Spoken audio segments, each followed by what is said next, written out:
I need you to clap. Yep. I hate it here.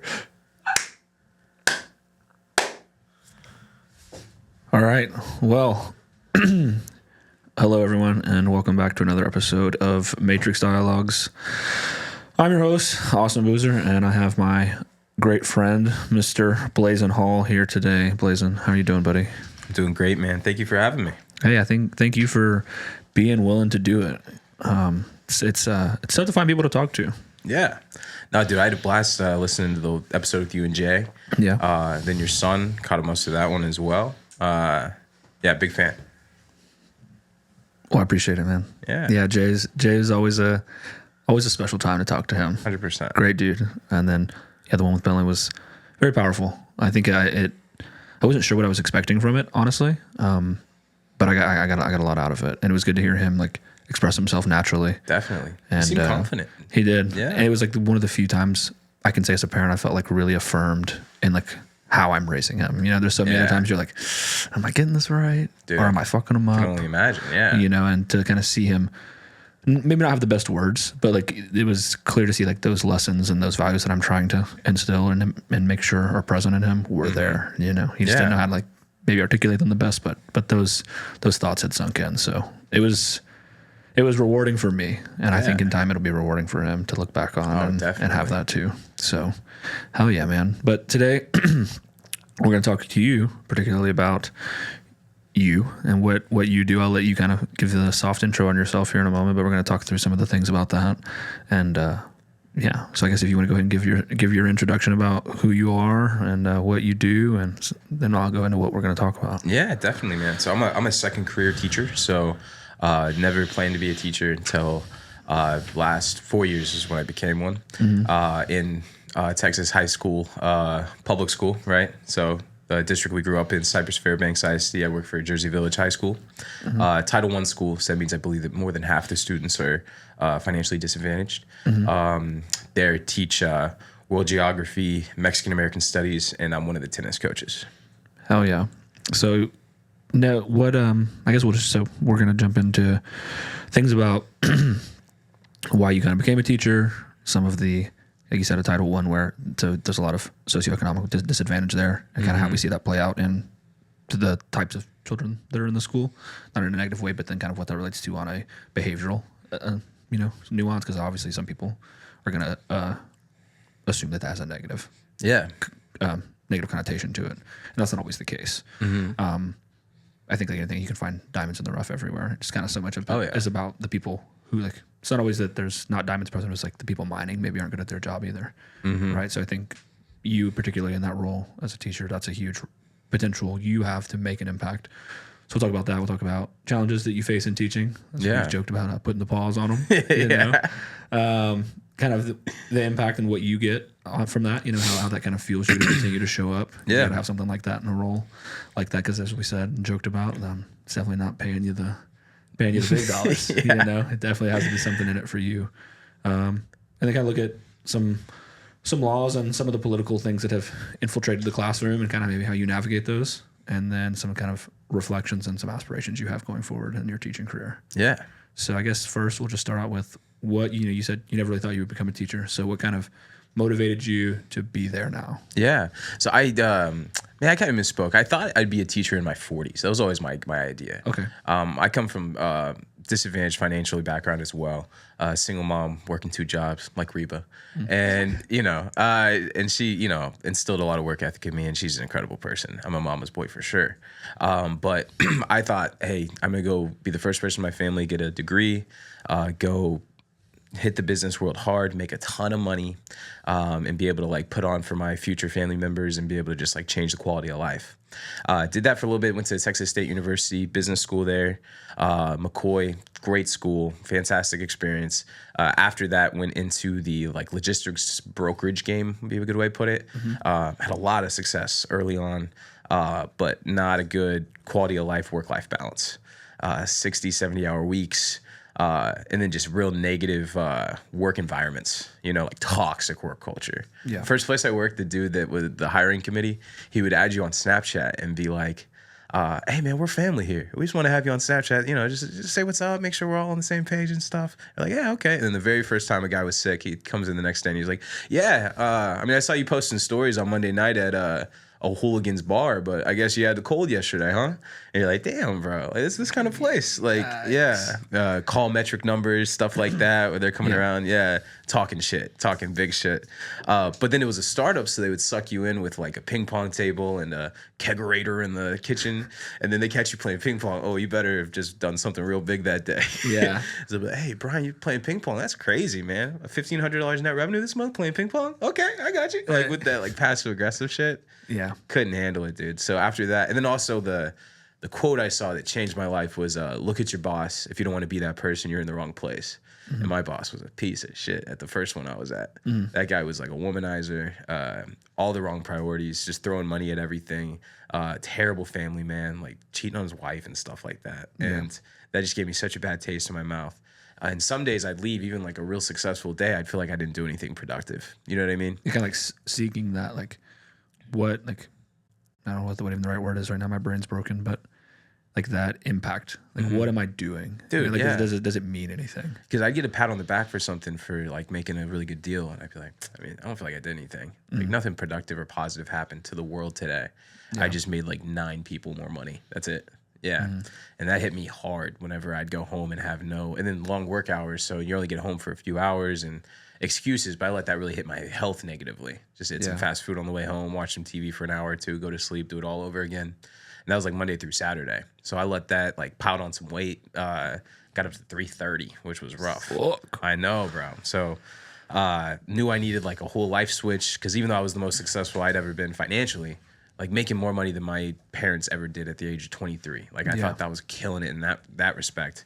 And then just realizing and learning like that's not, there's a balance you can find. And I was so hard on one side of it that I was just doing myself a disservice with my mental, physical, all those types of health were just deteriorating. Yeah. That's intense, man. I didn't, even though we've been friends a while, I didn't know. I mean, I knew you had a job and a career, you know, previous to teaching, but I wasn't sure exactly what you did or kind of, anything like you said about that. Pretty much hating it, you know, collectively and having a pretty miserable, as you said, work-life balance and just not being happy with where you were. That's insane, man. I guess like, what did you, so I work in supply chain and like digital supply chain and data work. Why didn't you pursue something more like, I guess, aside from the sales gig? I mean, I know obviously if you're looking for like how to make money, like obviously it's, hey, get into sales, right? Like if you can sell stuff, you can make money. But why didn't you pursue something maybe a little outside of that? Like, I guess what kind of led you to say like, oh, you know, okay, like fuck this as a whole. I'm going to jump into like, well, I guess I'll go teach. Yeah. I think that's a good question, because I had a ton of people really not approve of my decision to transition from like a business background to teaching. Because then it wasn't even, I was so fed up with it that I had like I mean, it sounds so extreme, but I had like a mental breakdown one day where I had to fire a guy and it fucked me up. And I like left that meeting, like had to go, it was in Austin's where I lived, and our office was right on like 4th Street, right downtown. So I was just like walking around just like, what's going on, man? Like, this is not what you want to do. To the point that I came back in and just quit on the spot. Damn. I know, bro. And definitely, I mean, I had some savings and stuff like that, which was helpful. But then I was like, what am I going to do? Like, am I going to hop right back into a business job? But then I thought, actually, you know what? This teacher program is going to take a year. I'm just going to go get just some type of just traditional job. So I got a job at a gym.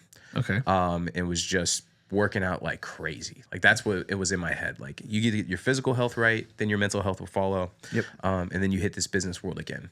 And as I was like feeling healthier and feeling better through the teaching program and through all these things, I was like, man, I like this. Like every time work, even if I'm good at something, I would always feel like this is work, you know? Yeah. A meeting's a meeting and all that stuff. With all the teaching I was looking at, I was like, this does not feel like work. Like, it feels like a summer camp, honestly.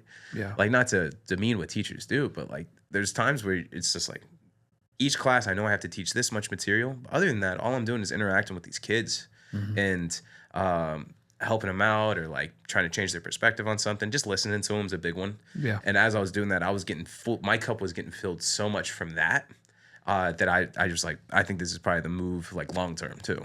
Because at first it was just a bit of a let's do this for a little bit, kind of regroup, and then I found like, no, I think this is actually what I was made to do. Hell yeah, man! I love that. So you said so you worked at the gym while you were getting your teacher certificate, correct? You say that took about a year. Yeah. Yeah. Okay. And I was out in Arizona doing that. Okay. My parents had just moved out there for kind of like a pre-retirement, my mom and my stepdad. Yeah. So I lived like right outside Sedona, Arizona, which is like hippie capital of America. Yeah. Got healthy enough to be a personal trainer at the Planet Fitness. Manifested it. Oh, brother. Oh, man. You know, I'm a big manifestation guy. We're talking a little off camera. But yeah, dude. And then the whole, man, it was like 68-year-old dudes. I was teaching them how to do a bicep curl, and they're like, you really know what you're talking about. I was like, You're yep. just like, you have no idea. Yeah, Check me out. A little bit. Yeah. No, but that's dude. That's awesome, and I love that so much. I think these conversations are so fun to me because even though like I'd say I know you pretty decently well as a person, like getting to learn more about you and kind of like the steps to like we all come from something. You know, no one's story is just like a lot of people think they don't have anything to offer. You're like, oh, I don't really have anything. I don't have a story about me. Yeah, it's like we all do. You just have to learn how to like actually tell it. Dude, 100%. You know? All life is stories, right? That's exactly the beauty of it. And I want to come back to one point you said earlier is like how you now can reflect back on it and see that interacting with the kids, you said like really filled up your cup. Yeah. You know, and I think like mentally, emotionally, and I think that's that impact that we were talking about earlier that you said was just absent in the business world. I appreciate that. I think that's something for me with the podcast that I have suck out is I'm really good at my job and I love what I do and it pays really well. But I always kind of feel like, am I really making any kind of difference? Yeah. You know, and when I was in the Army, I was getting that. I was like, oh, I feel like what I'm doing means something. And then when I got out, I was like longing for that sense of meaning again. And so I thought, oh, like, you know, I would decide to go to college and do all that. And then I was like, oh, when I get into like a career again, I'm sure it'll feel the same way. And it did, but not like, it didn't quite scratch the itch all the way. And so I remember I kept thinking like, oh, well, when I get successful enough in my career, then I'll have that meaning because I'll be an executive or something and I can impact my company and whatever else. And it was like, now how can I seek and make an impact right now? Yeah. And so that's kind of where the idea for the podcast came from me. Dude, definitely. Was like I thought I was having really good conversations with my friends and people I cared about or even just new people that I would get to interact with. And I was like, I hate that these conversations are like dying right here. Yeah. As soon as we're done talking, like no one else got to hear it. It was just gone. And I was like, I don't like that. Like, how can we make that something that anyone could listen to and maybe make an impact for them? People need to hear it, right? That's exactly. Because I mean, to your credit, it's the podcast for sure, but also just like the way you do shit is that's what me and Jay talk about a bunch. But you're like inspiration as far as especially as far as the fitness goes. I appreciate it, man. Because it'll be stuff like you know, we have our speed racers group. It's gone a little dead. It has. You know, we gotta get Jay posting in there again. We gotta get him Rolando moving. Once a month getting in there, you know? But he'll not pop up for a few weeks, then he's like, Austin, just kill me on this lake day. Like, yeah. Hell yeah. But bro, you'll do one in the morning, it'll be like 7 miles, and we'll be like, good shit. I'll just be living life regularly. I get another update. Leg day. Be like, oh, okay, shit. All right. You don't need to do 2. But, yeah, dude. So I love to be you be able to do that same thing on a bigger scale. Definitely. Just trying to like let people know that I don't think I'm anything. I think we all can come from this perspective. Like I don't feel like I do anything that's crazy. Yeah. I just get up and do the shit that I feel I need to do. For sure. And you're you, right? Yeah. So it's so normal. Yeah, definitely. Can you share a moment in your teaching career so far that's reaffirmed your passion for this profession? Yeah. Oh man, that's the best part about my job is stories. Now what I have to work hard at is not being that dude that's like telling them all the time. Yeah, you know, like so, like an old person. Oh yeah. Let me tell you about that. You're at a group of 4 at a table at a restaurant, and like you're like, this is my time. I'm gonna let them know about. I'm a shine right now. Yeah. It's my time. I know some people like that. They're telling a work story, and you're like, no one works there, bro. Like, no one knows what the fuck you're. Yeah. Keep referencing Sally. We don't know Sally, bro. Yeah. We don't even know what you do. Yeah. What do you even do for work? That's why like the old country people telling stories. That's the mind you. They say now mind you. Sally, and you're like, okay, we need more context. If we need more context, you shouldn't be telling us the story. Exactly. But nah, so I ton of stories, bro. The good and the bad. I've been told it's like a roller coaster by like my mentor, which is perfect because the highs are incredible, right? Yeah. But the lows are just devastating. Because what you're doing is you're just opening your life up to 100 new people every year, right? Yeah. Like all these people you interact with, and unfortunately, there's gonna be tragedy, but there's so much beauty, bro. There's so many things that you'll see that you go like you leave and you're like, man, like if I can get that even once a year. Yeah, that's all I need. But so it's like a specific one, just seeing kids like become so sure of themselves and become like confident in their own bodies. That's huge for me. So having kids that especially struggle academically, because a lot of people don't understand. that not everybody can just do a test, you know what I mean? Or like focus in that way. Everybody learns differently. Yeah. So if you're able to teach a kid, and then some kids already come in so turned off by everything they've experienced that day, because if they sucked at English and they felt like they didn't do well here, they just get beat down over and over and they just feel stupid. So if you're able to just even like light a little fire, see a kid go from like a 72 to like a 95, you know what I mean? And just see like, and then you see them like bump up a little bit, right? Like you see a kid like walk by and say, hey, what'd you get on the test? And you like see him be quiet for a little bit until everybody else says theirs. They go, 92. And they're like, no fucking way. You dumbass didn't get a 92. And he's putting the paper up. Like stuff like that, bro. That'll like something as small as incremental improvement is everything. I love that. I think I struggled holistically in my earlier education. College was way better for me because I just had adapted and grown as a person enough by then. But middle school, high school. You think freedom probably plays a part too? Because middle school, high school, you don't really have freedom. Like you're taught to learn exactly how you need to learn, and from 7:15 to 8:07, you're learning biology. Yeah. Like that's, and in college, I feel like you have the opportunity to, like you have all those things you still have to do, but you have your own free time. Yeah. I think for me, there was a lot wrapped up in, I went undiagnosed with ADHD my whole, like, until I was like 26. And so I just often thought like, God, you're just dumb. Yeah. Like, you're just a dumbass. Like you can't pay attention. Yeah. You know, not for like, I didn't want to. It's just like, you just can't. Yeah. And I was just like, I'm just an idiot. Like I realized very young that like I couldn't do things the way other people could. Yeah. Like I was like, oh, me and this girl taking notes. Like, wow, why is she so ahead of me? It's like, well, because I've blanked out for fucking 5 minutes. Yeah, reading a book, right? Yeah. And you're like on page 8 and you're like, I don't know what I've read in these last few pages. Yeah. And there's like, I'm here, I'm listening, but like, I feel like I'm somewhere else. I don't know what's happening.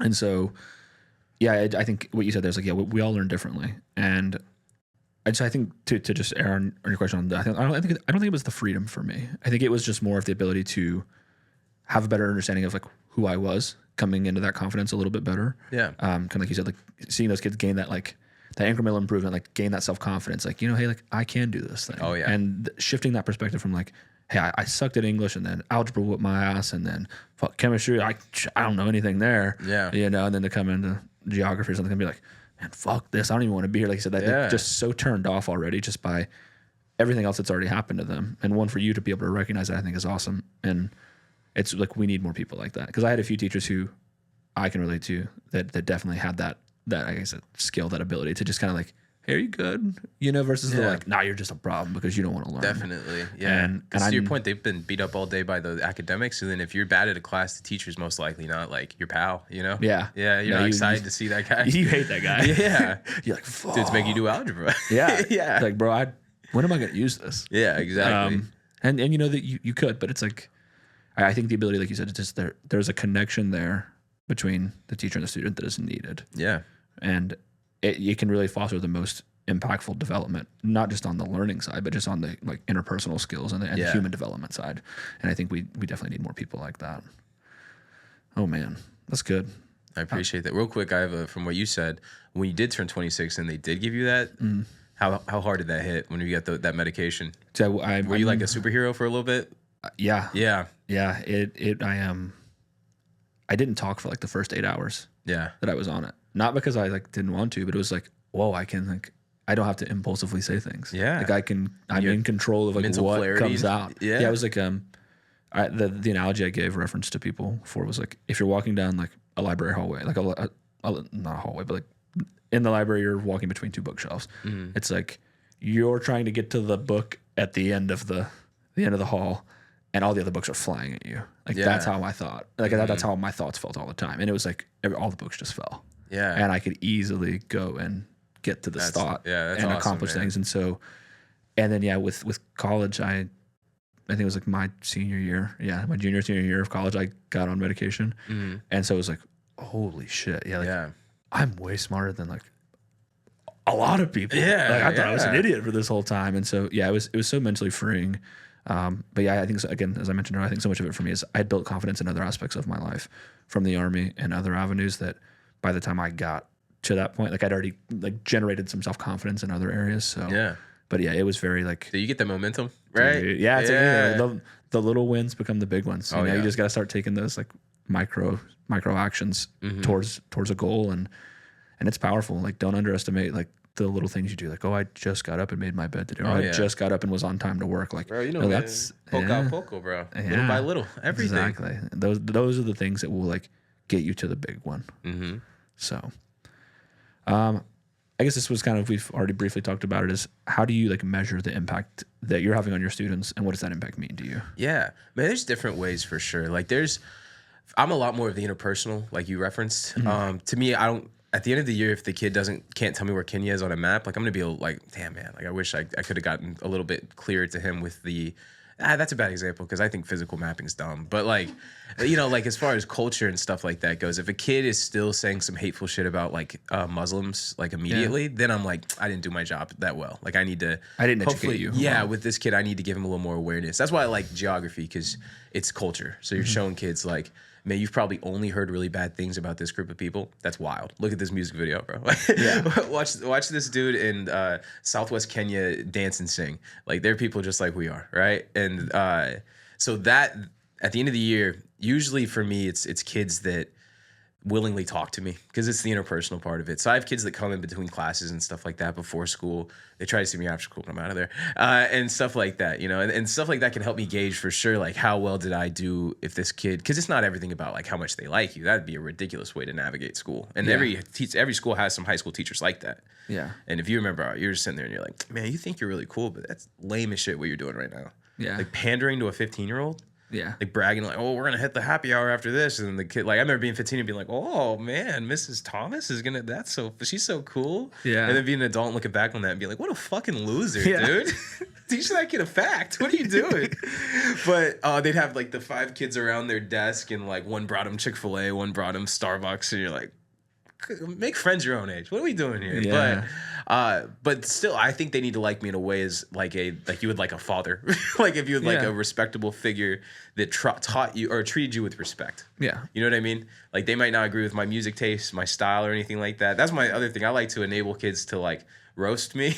Yeah. Because I think that's a fun way to show them like, dude, I'm not infallible. I don't see myself up here and you're right here. We're all just here to get this lesson done, right? Yeah. Let's do that together. Let's have some fun doing it. But it does become an issue sometimes when I have like 9 kids trying to say what's up after first period, and I have to be like, I'm probably gonna be late. I got to teach my second period. I really appreciate that you want to come say hi, but we got to find a way to work this out. Yeah, yeah.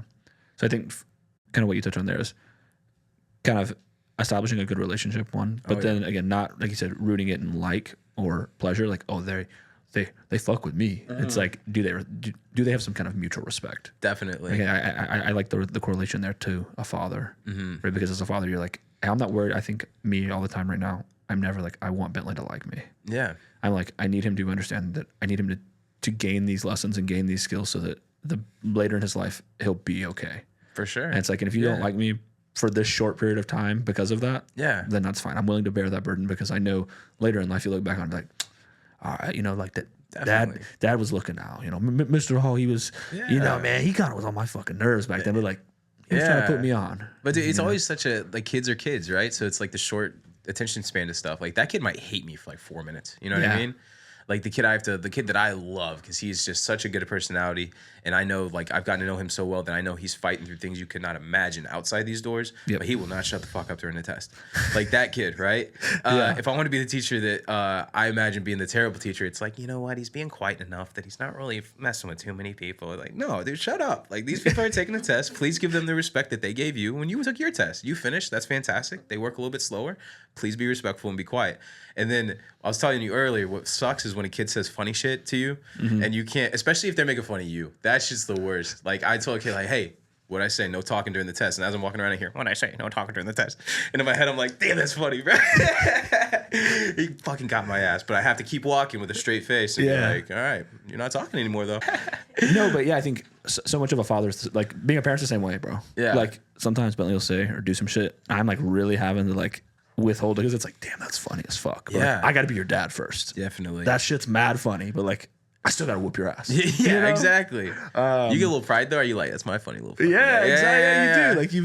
Like you feel good. Like you said, you take that ownership. Like that's my. Yeah. Only my son would do some fucked up shit like this right now. You're like, God damn it, man. And it's the best though. I think it's really just okay. You said putting the value in. is there something I can take away? Like you said earlier, like measuring that incremental progress. Did they go from like, hey, they were failing, or hey, they didn't even want to learn. Like this person was turned off. They didn't want to be here, to like, hey, they're receptive now. Yeah. So it's like even not even like in something that you can necessarily tangibly measure, like a grade or anything, even in the untangible things, like just seeing, like you said, that difference in perspective. Like, man, this kid wouldn't even listen to me 6 weeks ago.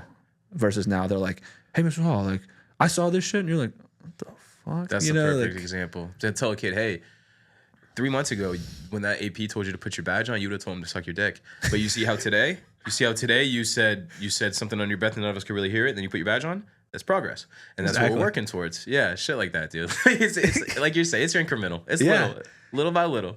And as someone who I think like I definitely didn't, and know that probably no one correlated me to anything with success, is like just because you don't have it figured out at 15 or 18 or fuck even 25 doesn't mean that you can't get there. Yeah, you know, so much of it is what kind of people do you run into that shift your perspective and impact you in a way that can alter you. Yeah, and like I said, I've always admired you. From many of the conversations we've had, from on runs to whatever else, of like, hey, how do you do that fucking job, man? I appreciate it, bro. Because I've coached kids and athletes of like who are like, you know, teenagers, and it's fucking rough, man. Yeah. Like it's not for the faint of heart. I have much love and respect to those who can get up and do it every fucking day, because I'm just like, I want to strangle the fuck out of you. I appreciate it, man. You know, so much love to you, brother, and the positive impact you're making. That's another reason I wanted to talk to you today about like how you navigate that, because again, to me, it's just so inspiring. I really appreciate it, man. So, like, I guess we've already hit this one, but I'll mention it again. What does it feel like when you see a student grasp a concept they've struggled with? Oh, and how does that drive you to say like, I want to continue to do this? Yeah. Like that is the thing I'm getting. No, dude, that's a great question, because it's not like, a lot of people's perspective of school was being a student, right? Like you're not an adult in a school. Like unless you work there, that's weird. You shouldn't do that, right? So like it's weird to see it from a whole different perspective, and from like media and movies and stuff like that. I thought that every class would be like a come to Jesus moment where the kid would be like, I get it now, you know? Like I worked hard with this now and I understand the concept. Sometimes, man, it'll be a few days and you don't see a lot of light bulbs clicking, you know? Yeah. And so I think a good way to put it is the amount of times it happens doesn't really bother me as much anymore if it's not happening, but just how powerful it does when it does happen. Like you're saying, when something clicks, and then especially when something clicks about things I find important. There's a lot of things we learn about that I don't find important. So if it's not clicking exactly for a kid, I basically let them know, like, hey, man, you know what? Let's get through this little unit right here, right? You're never going to see this word again in your high school career. So learn this now, pass the test, and we'll be good, right? So when they get that concept, it's not as good. But when they kind of do like respect and kindness and caring and things like that, when you see that hit, man, it hits really, really hard for just my sense of the world being a good place. Yeah. Because like you mentioned earlier, a lot of these kids are written off. Yeah. And if a 14-year-old's telling somebody, you know, to S his D or whatever, like that's, I'm cleaning it up a little for the pod. It's sorry. We've already said suck my dick, so fuck it. We're sending it. Right when I said it, I was like, that's not a good representative of the high school for me. But when a kid's telling like somebody to do that, I used to think, and I think a lot of people immediately go, oh, bad kid, you know, what's he doing? When you think, well, what would cause a 14-year-old to do something like that, right? Like that kid obviously has gone through something. Yeah. And or when you learn that, or like what kind of people is he surrounding himself with? 100%. He or she, right? Because it's like it's so it's a cliche per se, but you are the result of like the 4 or 5 people that you're closest to. Like that's who you are. And so, like you said, like what has that person gone through or going through? Or who are they surrounding themselves with that maybe they don't have the like wherewithal or understanding to realize like, hey, that's having an impact. Definitely. Is that who you want to be like? Yeah. And then you'll meet a parent that you realize like this is exactly what they want them to be like. They want them to be them, and they are not very polite and respectful. Yeah. And that's even tougher, because then what am I going to tell that? Because a lot of teachers use the like, would your mom want you to do that? And then you meet a kid that's like, yeah, my mom lets me curse. My mom lets me do this. My mom lets me do that. Yeah. So she encourages it. And you're like, damn, man. All right, well, I'm not going to say, well, your mom's wrong. You know, like, fuck? Like, come on. That's disrespectful to everybody involved. So you have to find different ways to navigate that, which is tough.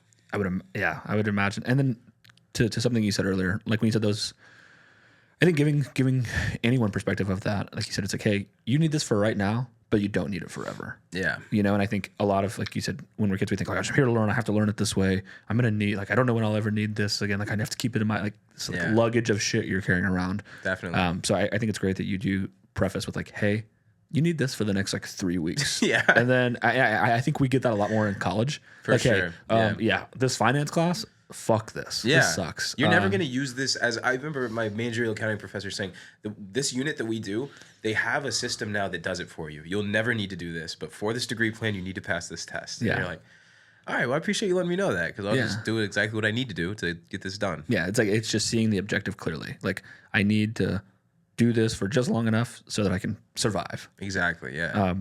But to another point you made that I find interesting, and I just want to hear your take on it, is when you said, it's not about always if the light bulbs are coming on. Sometimes when you don't see them coming on, do you ever kind of, I assume you do, but do you reflect and go like, am I not presenting this right? Oh, definitely.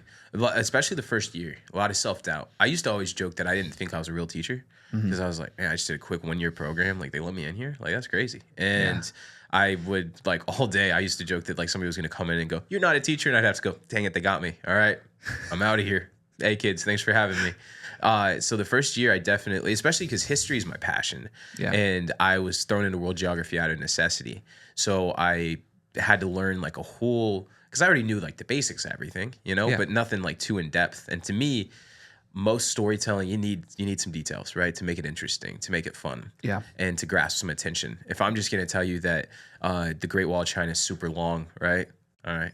Now, if I tell you the Great Wall of China is super long and they built it because there was this group of people called the Mongols that would come in and fuck shit up all the time, you'd be like, so they spent, like, the equivalents of today, like, billions of dollars building this thing just so, like, this bully wouldn't come beat them up. You're like, yeah, 100%. Like, I think that matters a ton, right? So at first I definitely had it, but it comes with preparation, just like anything in life, right? If I'm prepping really hard, like I do, like I make sure my lesson plans are solid, because I want to grab their attention. Yeah. So more preparation for that, the more like little anecdote I can add, the more fun facts I can add, all those different things help me a ton to now, if they're not getting the light bulb, if I'm putting in the work to make that light bulb, go, and it's still not, realizing like there's something else at hand here. Yeah. A lot of them do have the learning disabilities and the things that aren't even uncovered yet. Mm-hmm. And then when you put in the work and you see that they're not able to get the material, then we start having these meetings with their parents and special education people at the school and giving them different resources they need. So you think it's like you reflecting, okay, if it's not me, because I've like shored up my areas, it's like, is there more there to uncover with the students? Was it me and then also them? Like, are they doing their thing? If they're doing their thing and I'm doing my thing and it's not working, something else is happening, right? Yeah. If I'm doing my thing and they are, some kids don't care at all. Man, I got 43 on the test. Like, yeah, you haven't turned in a daily grade in like 3 weeks, man. Yeah. Those daily grades are word for word the questions on the test. So if you're not doing that, you're probably not gonna do well on the test, But if the kid's doing everything in his power and he's got like a 71, it's like, all right, maybe there's something else we can do here. Exactly. I think we see that collectively in life, is that effort is always like visible. Like we can always like see and understand effort. Yeah. Like even if you're bad at something, like I can tell if you're trying or not. Definitely. And that will always outweigh, especially as you get to college and like in your professional career. Yeah. But it's not always about who's the best. What I've talked about a lot is who's willing, right? Who's willing to make that effort. Yeah. Maybe like, you showing up to a race. Yeah. And like not training, like damn, mile 12. Like, I get my ass whooped. It's like you kind of like missed like all the long runs. Our last marathon, bro, I was wearing shoes that were 4 years old. That now, if I had done the preparation and bought a pair of shoes that would have worked, I think it would have gone a little better. Probably could have gone a little better. Yeah. I mean, we still didn't do a bad time. Yeah, we did. We did. All right. It was all right. How do you stay motivated to teach even on days when the challenges seem kind of overwhelming? Yeah. Man, one big thing about being a teacher is you need to be well rested. That's huge. The amount of nonsense I can handle off 7 to 8 hours of sleep is unbelievably high. And then if I have 4 or 5 hours of sleep, something that I could handle like easily on a good day will derail me in a way that like not derail me like hurt the whole class.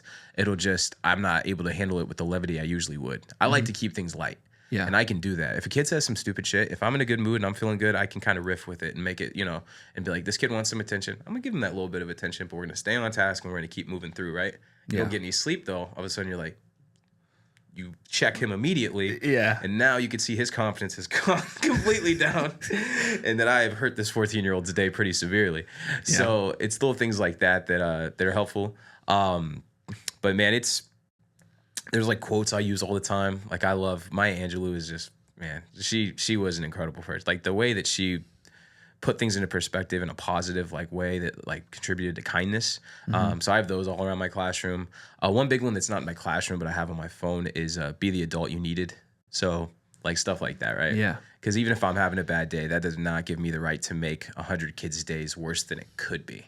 You know what I mean? Or worse than it has to be. Or than it has to be, 100%. Because if I'm doing my shit like I'm supposed to, I'm gonna help them at least a little bit, right? Yeah. I'm either gonna teach them or entertain them or just say something nice to them. You know what I mean?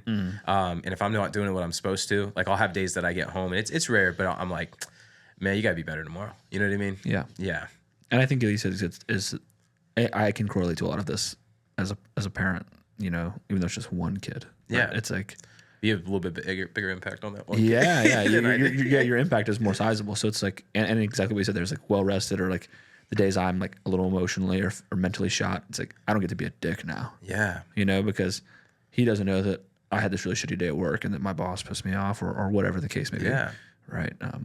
So it's none of those things. It's just like you have to be mindful of the impact that you're still making. And obviously, yeah, like our tolerance or our ability to like same thing with a run. Like you get a good 7-8 hours of sleep, man. Like a long run doesn't feel too bad. Yeah. You come up after like a couple brewskis with the boys and 4-hour nap, and it's time to go do a long run. You're gonna be feeling a little poopy. You got that pain. You got that pain in the belly going. Yeah. Mm-hmm. Searching for the porta potty. It's a rough day.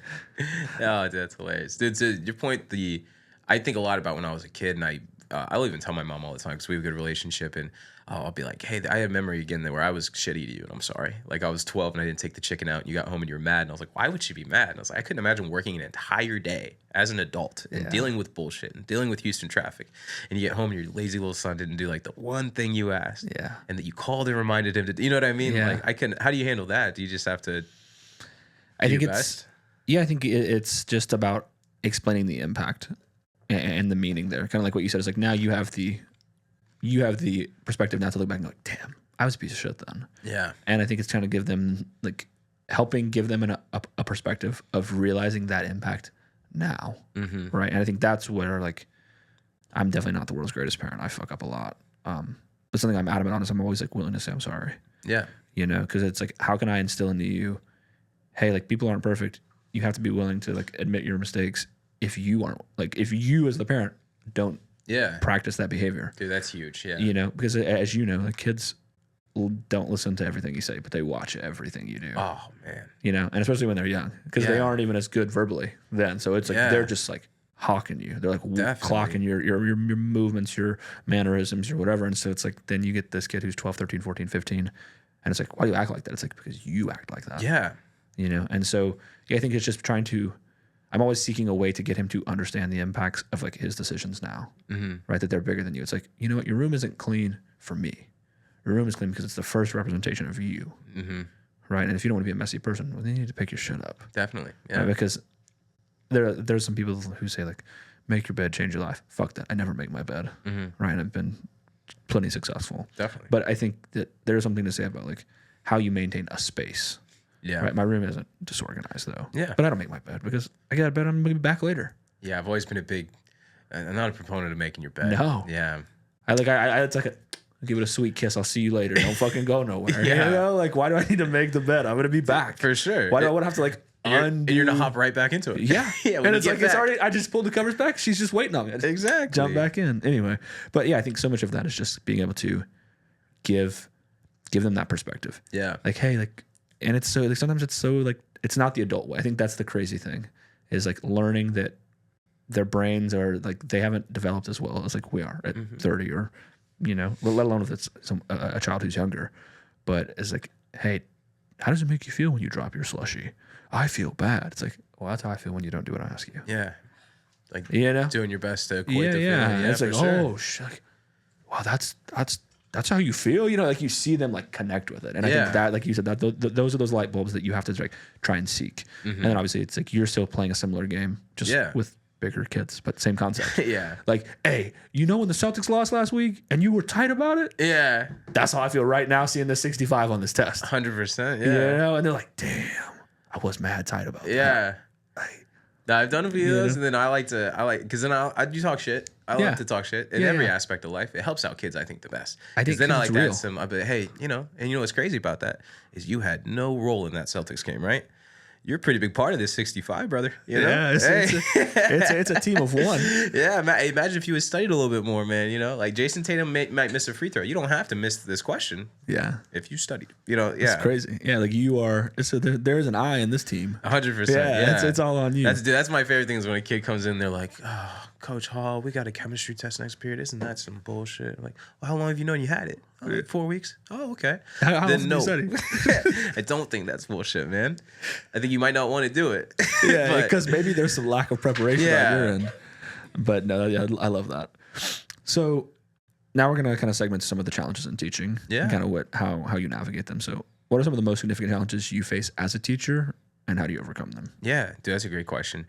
A lot of times you can see that a kid is dealing with life, and you never know what that life is until you get to know them. You know what I mean? Yeah. So that's a really hard one, because sometimes you'll see that it's as small as like, that girl didn't get a text back yet from her pookie, and you got to be but then I think a lot of teachers are not respectful of that to that 14-year-old. That is the world, Yeah, right? That's a big deal to them. And when they walk by and they go, oh, you've been dating them for a week, and you're like, oh, dude, that's probably gonna make her feel comfortable around you, right? Just tearing down the one thing she cares about.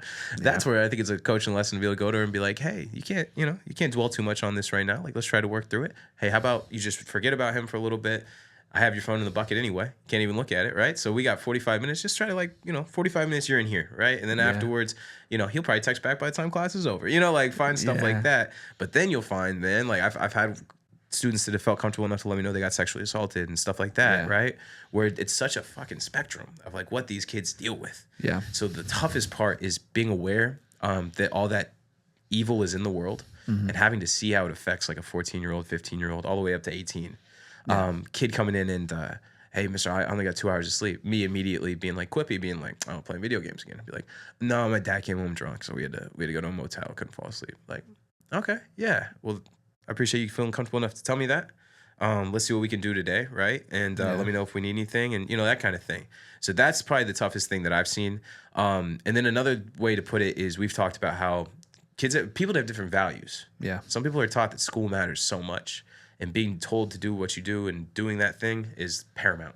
Some people, that's not their life. Like, that's not what they've been taught.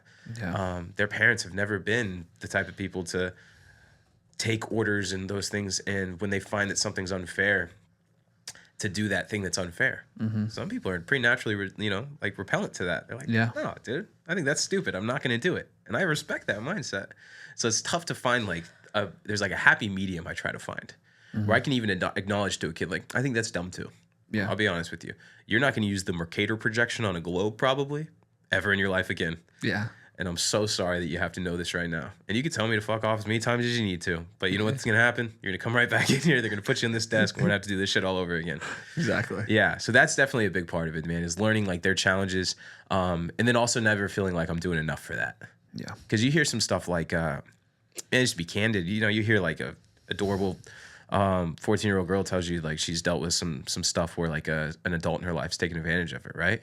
My first thought, and I don't know if it makes me a good teacher or not, my first thought is I'm gonna beat the fuck out of that guy, right? Yeah, Your first thought is that needs to stop and there needs to be, but there's nothing I can do about that. All I can do is report it to CPS, get her the help that she needs immediately. Yeah. And then another tough thing is like most of the time you never know how the story ends. Yeah. You get to help these kids for 3-4 years, right? And sometimes they'll reach out and they'll want like mentorship or just to like say, hey, I'm doing really well. I just got into this master's program, something like that. But then sometimes you just never hear from that kid again and you're like, I really hope they're doing well. Yeah. You said a lot there. I think that's really impactful. I think is like one, seeing kids deal with life, that's huge. It's like, and you said to the spectrum of like, oh, wow, like Mikey's got he's got a pretty good home life, right? Like, yeah, it's all like, yeah, Pookie's not texting him back, right? Yeah. Or whatever the case may be. But just that perspective of like, but yeah, some kid that's like, oh yeah, like no, my dad came home and like beat the shit out of me last night, or I was trying to protect my little brother, and like these very like real things, like you said, that are just like we can lose sight of them, but that's still real life for some people. Definitely. Yeah. Right? And then imagine like we said earlier, like algebra fucking sucks, but imagine like you come to algebra at 7 a.m. after you just got your ass whooped by your fucking grown dad all last night, because he can't keep his life together. Yeah. You know, and so it's like having like, and if that's the pretext you have before that, it's like, fuck, I mean, I get it, man. But like, so like we don't all the time. For sure. And like you said, trying to create like a space or an environment where people can feel comfortable with that, and so that you can offer them the help they need. Yeah. Is huge there. And I think like you said, like relating to them, like just trying to find that balance of like, hey, yeah, you said this shit's dumb. You don't need this. Yeah. And you're not gonna ever need it again. But like you said, for right now, we need it. So let's just figure out how we can make it through it. Exactly. Yeah. And then like another one there is like we all. I was speaking holistically about this because I can admit my perspective has changed. I used to think like, oh, if you don't, with fitness, it's like, oh, you can't not like you could not be fit and be good at your job, because I was like, oh, that would imply that we are functioning on the same priority system. Yeah. Right. And it's like, well, no, that's like where the logic of the problem breaks and falls apart. It's like, we're not though. And you can find people who you are, you know, playing the game on like, oh, priority one to you is priority one to me. And like, check those boxes. But as a, you know, the more people you take into that sample size, the less likely that's going to become a thing. And so some people may really care about their career, but their health is much further down the list. Yeah. And so I've learned holistically is like, we aren't all like the idea that you would do something that I would do only works if we have the same set of priorities. Definitely. And ranked in the same order. And then again, like anything, the more variables you throw in that equation, the less likely the outcome is going to be the same. Yeah. The values are, it's a spectrum, man. Yeah. And like you said, some people who just have never been taught like, hey, education matters. So it's not that you don't know, or you as in the student, like they don't know that it matters because maybe they've never been taught that. Yeah. You know, and like we talked about earlier, it's like so much of it is navigating people. They're just smaller people, children, right? But but yeah, it's like you only know what you've been taught. And so it's like, yeah, if you come from this environment where there's never been education pushed, so you're just like, fuck this, I don't care. You know, like I'm here because I gotta be here. Yeah. Versus, like you said, some people who are like, hey, you gotta go to school, you gotta make good grades, you gotta go to college, do that, so you can have a career, so you can do all these things. It's what you do, right? Yeah. And then other people are like, yeah, you gotta go to school, or you know, or you get fined. Yeah. Or they come and try and, you know, arrest your parents because they didn't send you to school. It's like that's the only reason some people are there. Definitely. There's never like a care on, are you actually doing things? Are you going to class? It's like, hey, you left the house, that's good enough. Yeah, yeah. I can say, I thought you went there. Yeah. And it's like very, as we mentioned, just different ends of the spectrum of what you're navigating. Definitely. Definitely sounds fucking insane, man. Yeah, no, it's tough to see sometimes, man, because you'll see, like you said, it's the spectrum. A really interesting aspect of it is breakfast. Yeah. Some families have like the movie breakfast, like the mom made 7 things and there's like toast and stuff on the table and the kid walks down and grabs 3 bites and heads off, you know, or whatever. So that kid got to eat a good breakfast. And some kids eating hot Cheetos because he woke up and there was no one there to like get him ready for school and send him off. He just did everything by himself and he's like 14, right? So if I'm 14, I'm not thinking to myself like, I need an apple and a banana and a granola bar. That's how I'm gonna start this day off right. Yeah. That's how I start my day off right as a 30-year-old. Yeah. Because that's solid breakfast on the go. This kid's like, there's some hot Cheetos with lime I can get for $1.25. I'm gonna do that. Yeah. Yeah. It's wild to see. It is. It's insane. And so again, so much of that's like about what you've been taught. Have you been taught anything about nutrition? Yeah. Or health? It's like, oh, I'm hungry. What sounds good? Yeah. Well, that sounds good. Cool. That's what I'm eating. Dude, my mom jokes that she at first was she's like, ramen I thought was like the calorie count. I was like, that's fine. Like that, you know what? It's not like too crazy count. I mean, it's like 400, I think, for the pack. So that's a good meal for you guys. Yeah. Like she just didn't understand nutrition or anything yet. Now she really understands it, so she's really regretful. But she's I mean, it's a superhero to me. But she had my brother when she was 15, and me when she was 18. So I couldn't imagine that life, right? Well, yeah, so that's intense. When she apologizes now, I'm like, you're just a kid raising kids. You're just doing your best. Yeah, yeah. Dude, and I think that's me and my mom have moved towards a pretty amazing relationship in the last few years after most of our life of it not being super great. And so much of it came in the forgiveness on me. I was like, hey, like you just did what you knew you could. Definitely. And like, sure, maybe that wasn't great, but like, it's what you could do. Yeah. You know, and it's like, who am I to like be like mad at you about that now? And be like, hey, you fucking suck. Like, hey, you didn't know. Definitely. You know, like, and you know, it's only because you didn't know that I chose to figure it out. Yeah. So as much as I could be like, fuck you, you suck. You know, well, if without that, I wouldn't have had the desire or the curiosity to figure it out. Definitely. You wouldn't have gone through some shit, right? Yeah. You got to go through some shit. You have to. Everybody knows an adult that hasn't gone through some shit, and that person sucks. Yeah. They're the fucking weirdo out here. Like, why is it so great? Like, Starbucks didn't have the sugar-free vanilla syrup. My day's ruined. You're like, yikes, bro. You got a lot of perspective to get. That might have been too specific. So I feel like you really hard. One like specific colleague we're going with there, yeah. It's like you personally know somebody that you're making that joke at. There's a teacher at Jersey Village that's complaining all the time. deeply. Why can't I be skinny? All right, Hey, maybe it was the 4 fucking bonbons before second been the period. 1,200 calorie coffee. Could have been that. I don't know. And then I saw you come in with McDonald's for lunch. I'm just saying. You got Uber Eats out there before the end of seventh period. What are you doing? Crack this code. Yeah, no matter what I eat, I gain weight. It's what are you You're right there with me. We've lived that life, so you can definitely be like, bro, I know why I got big. Yeah, it's not a surprise. Yeah, I just looked at my diet. I remember I was talking to someone. I was like, damn, I used to eat those This is way off topic. I promise we're gonna bring it back for those listening, but. The fucking Christmas trees, HEBs, those chocolate ones. The Little Debbie ones? Yeah.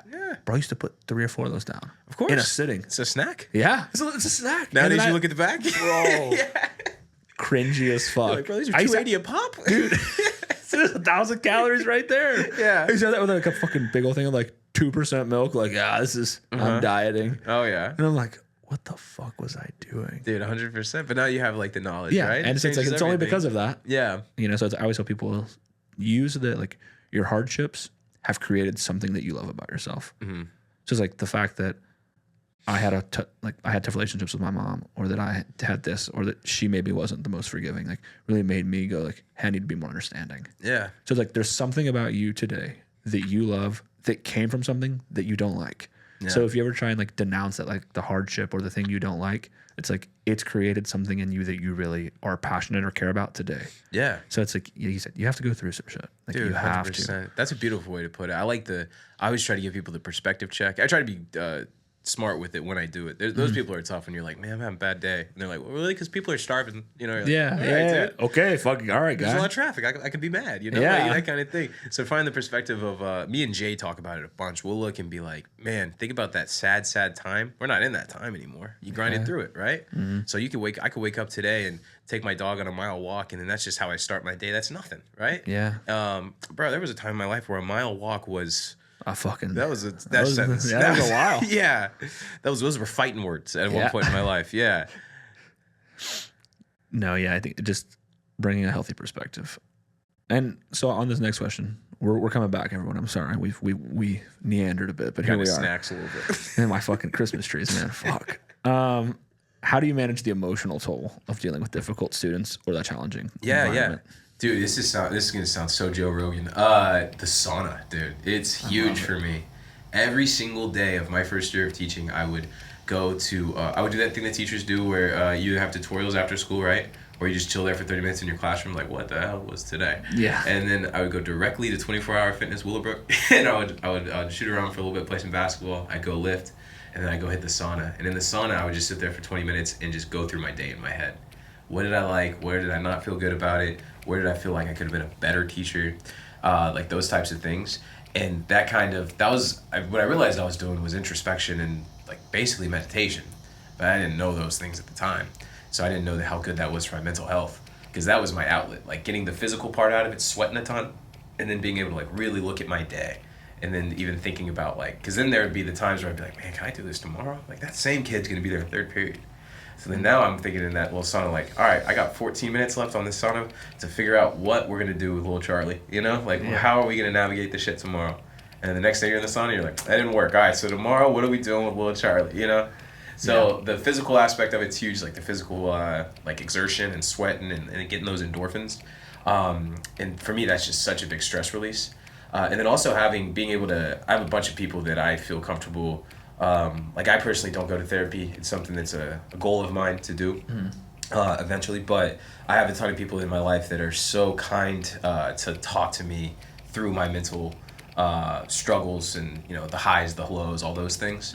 Because I'm such a big proponent of if you say some shit out loud, you can really see what it sounds like. Yeah. You fan of the show The Office? Yes. Okay. The episode where Toby has to do anger management with Michael because Michael does some dumb shit. And or it's not anger management, it's like a therapy session, and Michael's like pissed. He's like, I don't want to do this stuff. But he tells Toby a story about how his dog ran away when he was 9, and he didn't go to the park for 10 years because he thought he'd go to the park and see his dog with another family happier. Yeah. And Toby was like, that you say that sounds ridiculous? And Michael's like, yeah, I've never said that out loud, but that sounds really, really crazy. That's perfect, man. You say some stuff out loud, you can really hear how it sounds. Yeah. There's times I'm telling somebody about a story and I realize that I went into the telling of that story like I'm the good guy in my head, and by the end of it, I'm like, all right, I'm gonna wait for you to say it, what you're gonna say, and then they say their thing, and I'm like, yeah, dude. By the end of that, I did not feel like the good guy in that story. I should not have said that shit. So that's really helpful for me is the mental health just exploration. I think it's a good way to put it. Yeah, so I think, like you said, they're just, to me, it sounds like you're saying the sauna, but and I do remember when we ran that half marathon, I asked you kind of a similar question. I was like, how do you like get through this shit? And I remember you telling me the sauna thing. Yeah. But to me, it's cultivating it and like managing the stress, like being mindful of like, I need to do these things to like, like let that steam off, let that pressure go. Because if I go in there tomorrow with this, I'm not gonna have a job. Dude, those are terrific sauna metaphors you just hit right there. Yeah. Exactly. You know, look at me, call me. I'm Dr. Seuss out here today. Yeah, and then like you said, like you don't go to therapy, but you have like therapeutic friends, people you can like confide in, and again, it's like another form of managing the stress. 100%. Like, hey, I just need to say these things. I need to like get this out. I need to like, hey, you know, like I'm gonna call Jay up, or I'm gonna call whoever. And like, hey man, like fuck these kids today. You know, like this little Timmy in my class today about to choke slam this motherfucker. But hey, we got a job. We got rents due. So we can't do that. Exactly. But hey, bro, I got off at 2:40 today. That's always my background. Exactly. No matter how bad that day was, there was days I wouldn't get off till 7, 8, 9 p.m. You know what I mean? Yep. And then in those days, I did not have that healthy. My fast food was my way of eating through shit, like feelings and stuff like that. Yeah. So just finding like a little tweak, you know? And then I got a dog, and that guy's dope. That helps out a ton. Heck yeah. And then I'm really big on something you said there at the end. It's when you said, well, when I say this out loud, it gives you a different perspective. And I think as most of us have to talk to think. And we often think it's the reverse. Like, oh, I'm going to get it right in my head, and then I'll say it. It's like, no, because when you say it out loud, then it becomes real. And then you said you hear it. You're like, wow. Can't believe that bitch cut me off in traffic and then I shot her. It's like, oh damn! Now that I say it out loud, I might have overdid it a bit. Yeah, I might have. Should have just shot her tires, man. Something, you know. But it's like, obviously that's a huge exaggeration. We're not doing that, but just to be able to get the perspective of like, oh shit, this is a bit intense. Yeah, right? It doesn't need all that. Or like, you know, you're working through something like, you know, I'm not trying to understand this thing, and then you start talking about it, you're like, oh fuck, maybe it's me. Maybe I'm like, I'm tripping. Maybe I'm like overthinking the problem. Yeah. But it's just the ability of like I think we should make it just more commonly known and acceptable to say like, hey, it's okay to talk out loud. Dude, like think out loud per se, right? It's just like that's the only way that you can really navigate it. And obviously having people we can trust to do that with, so they can be like, you hear yourself right now? You need a friend like that, man. Because you can't have that. Jay's good at that. Jay's good at letting me know like that. Like, come on, bro. Like, you hear what you're saying? Because I've had friends in the past, and I'll be that friend sometimes on accident, but I'll be like, hey, bro, that's all good. It's all good. Yeah. Fuck them. Sometimes you gotta say that shit, you know? Yeah.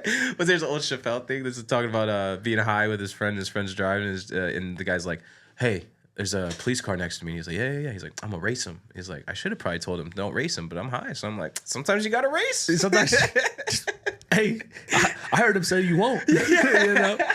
Yeah, but I think I've talked a lot about how it's so important for me in my life to have people that I know will tell me that I'm fucking up or that I'm wrong. You know, because I don't want like the yes man type of friends around me. Yeah. Because like I that's not the kind of friend I would want to be. Definitely. Like if you come to me like, hey man, like, you know, bro, like I really trained for this race and like I just didn't get the result I wanted. It's like, okay, well, let's look at your training. Yeah. Like, is that okay? One, was that really the case? And it's like, oh, well, then we start looking at your training. It's like, but you know, like I had 5 runs a week, but I was usually hitting 3. It's like, oh, well, here we go. Like you didn't get the outcome because you didn't do the work. Yeah. You know, or inverse, it's like just because you do the work doesn't guarantee you the reward. Definitely. That's why running's dope. Running is like the perfect way of being able to gauge success off preparation. Yeah. Like you want to be faster, run more. You want to run longer, run more. And then, you know, I've done the 3 half marathons with you, varying success, right? The first one was fine. I just wanted to get through it. Second one, I was like real prepped and hit it hard, did best time. Yeah. And then the third one, I didn't think we were doing it. And then whenever day of, man, we managed to show up. Let's go do it, dude. And that whole run, that's what I was thinking was like, I was just mad at myself for like, man, even if you like knew there was a small chance at this, you need to be ready for this, you know? Yeah. Like, so I love running for that reason. There's a lot of fitness things that kind of follow that same mindset. Yeah. And I think for me in that same boat, it's like what I said it to someone else the other day. I sent them a run I did. Like last week I ran 14 miles on Sunday. Tomorrow I'm going to run 16 miles. Not training for anything personally at the moment. I'm just helping someone else train for a big event. And I sent it to one of my buddies, and he said, "Man, I wish I had the drive you had." And I really pondered on it. I didn't reply to his text for a day because my initial response was like kind of defensive. I was like, "Nah, this isn't like that's not what that is. There is drive present, but for me, I have this innate curiosity that's present, and I don't want to leave it to be wonder.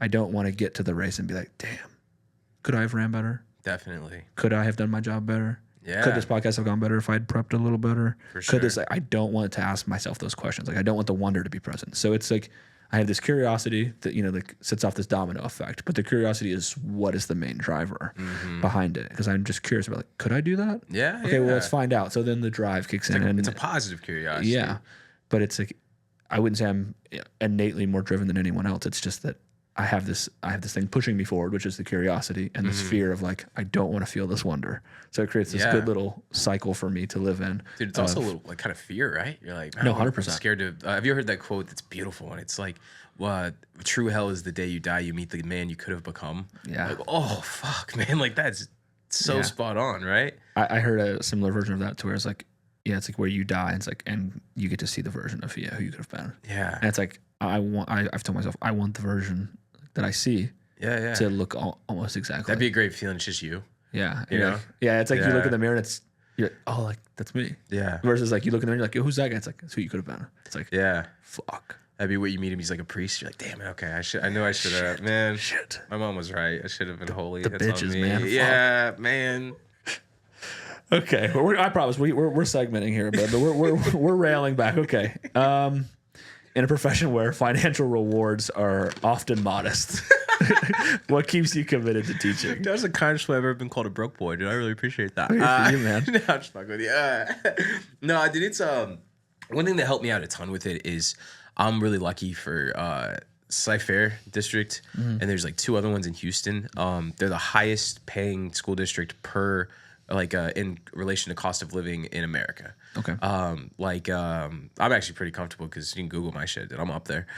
You can see exactly what every teacher makes and like how many years they've been there, all that stuff. So like I pull in like 73 a year. And that's for me though, that's like growing up, I always, if I heard some shit like that, I'd be like, whoa, right? Like that's like you could get guacamole at Chipotle if you want to, like stuff like that. Because, in the business world, like even at 23, 24, 25, I made, there's one year I made twice as much as that. And there's the other ones where I was like hovering around that 6 figures and stuff like that. But thankfully for me, it's like the things I value, like I guess modest would be a good way to put it. Like the things that I like I love my car, I love my apartment, I love like the situation I have. And as a teacher, I do the mandatory teacher vacation during the summer. You gotta go on a big trip, put it on the PowerPoint, show the kids. No, it's fair. but all the things that I want, I can have. Yeah. So that helps me out a ton. What sucks though is that you'll see, because I actually think that teachers should be paid more. That's not a hot take. No, 100%. But not every teacher should be paid more. That's the thing that's not the hot take, bro. Some teachers should be paid less. You meet some teachers and you're like, bro, that's crazy. They still have you here. I think we all have it like in our profession. Like, how do you work here? Yeah, dude. You're like, they pay you what? Yeah. What do you do? Yeah. Or like, I know what you do and it's poorly. You are not like good you are at this shit at it. Yeah. How are we making the same money? Definitely. And you're not the personality hire. I can tell you that. You're not fun. What is going on here? Yeah, dude, that happens a ton. But what sucks is in a profession, like you said, that is not financially incentive, right? Incentivized. I could see why a person would be 41 and be like, fuck it. Yeah, because like, hey, guess what? If I win fucking Spotlight Teacher of the Year, guess what? My salary doesn't fucking change. You get a poster outside your room. You get a little fucking placard on your door. That's it. That little light up sign outside the school that tells like what events happening. You're up there for like a week. That's a big deal, dude.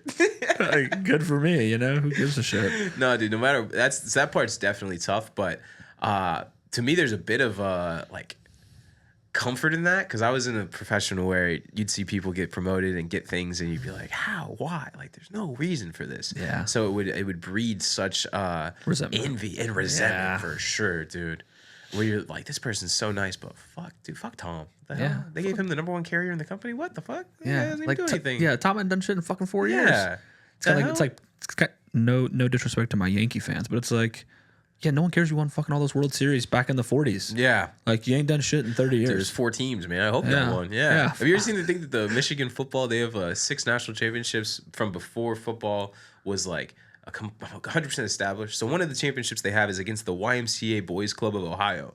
Like if you go look at that shit, you're like, you can't that. Yeah, like 1935. I mean, I guess. Yeah, like who'd you think about? Like, hey Tom, you trying to play this weekend? Like that's who you played against? Or like the teams that won during World War II. Yeah, like, bro, everybody 20 to 35 was at war. Yeah, like who were you playing against? Fucking the grandpa? best old dudes? Yeah, like the guys who fucking one leg Tommy from World War I who couldn't go again. Like that's who you beat. Good for you. Dude, Yankees is a great example though. Yeah.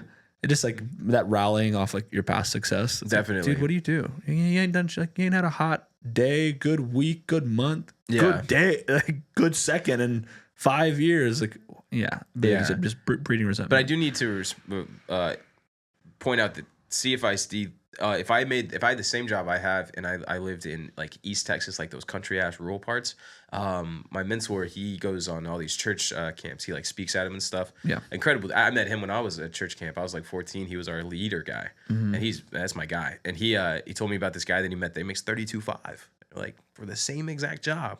Just because it's rural, so cost of living is different. Yeah, so much lower. But Big Mac's still $7 or whatever. That's what like that's the thing, and that kills me to think about. So I'm lucky enough to be in one of the higher paying districts where I can still be like a middle class dude, Yeah. But no, it's definitely hard to look at financials sometimes, right? And especially if a lot of people I encounter immediately they hear I'm a teacher and they're like broke, like that's me. And that's a tough thing to navigate. Yeah, especially with women.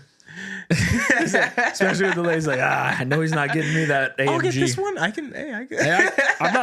I'm not on food stamps, bitch. Like I could buy dinner. Hey, you get anything off that dollar menu, baby? I got you. I got you. Wendy's 4 for 4. Yeah. Hell yeah. I think this one's one I've been interested to hear your thoughts on is how do you navigate the increasing political pressures and mandates that have invaded the classroom while staying true to your educational values? Dude, it's tough. Nowadays in our district, this is the first year that it's hit me hard, that our funding got cut in a lot of ways. Yeah, huge. We had to lose 3 teachers that were like cool ass people. And 2 of them, like it was one of them like wanted a new career or something like that, so he just used it as an excuse to do that. Another one was real old, so he just like pre-retired, and then the third one just was pretty straight up about it and was like, yeah, they fired me, bro. It sucks. And that sucks to see. My class got cut. Like, this is kind of random. Feel free to laugh at it. I was the African American studies teacher last year. Hell yeah, you were. Hell yeah, I was, bro.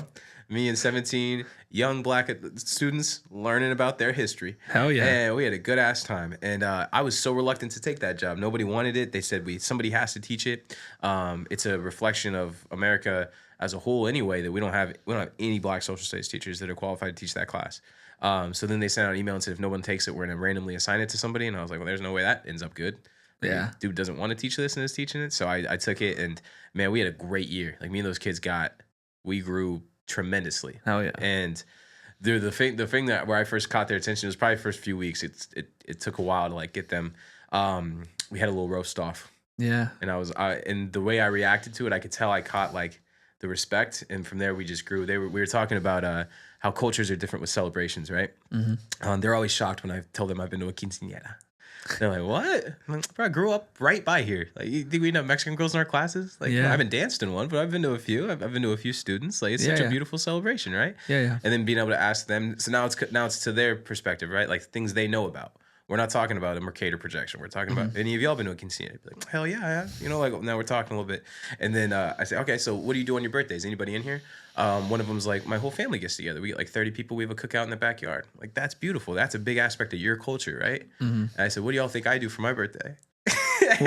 And they were quiet. And I was like, no. What do y'all think I do on my birthday? One of them raised their hand and just said, you take your family bowling? And I was like, oh, you think all white people go to the bowling alleys, huh? Huh? We didn't do that this year, all right? That was last year. No, but like, I see where you're coming from. You see a lot of like middle class, upper class families. They go bowling on birthdays, right? Yeah, that's fine. But then one of them goes, you take the boat out with your boys, and I was like, all right, well, let's say I have 4 friends with me. What are their names? One of them goes, Tucker, Bryce. Like they're just saying these like white ass names, and I'm just like feeding into them, and they're cracking up. And then I tell them what I actually do on my birthday. Yeah. Last 3 years, I play a lot of basketball. Mm-hmm. I don't have a lot of family here. My mom lives elsewhere. My stepdad, they live in Arizona. My brother lives in Cyprus, so I get to see him a good amount. Yep. But just like my community is my friends and all those people. Mm-hmm. So This birthday, we went and we played basketball. It's 3-on-3 for like 2 hours. Had a blast. Went and got some brunch. Timmy Chan's. Yep. First time trying it. It's horrific. Shout out Jared Gibson.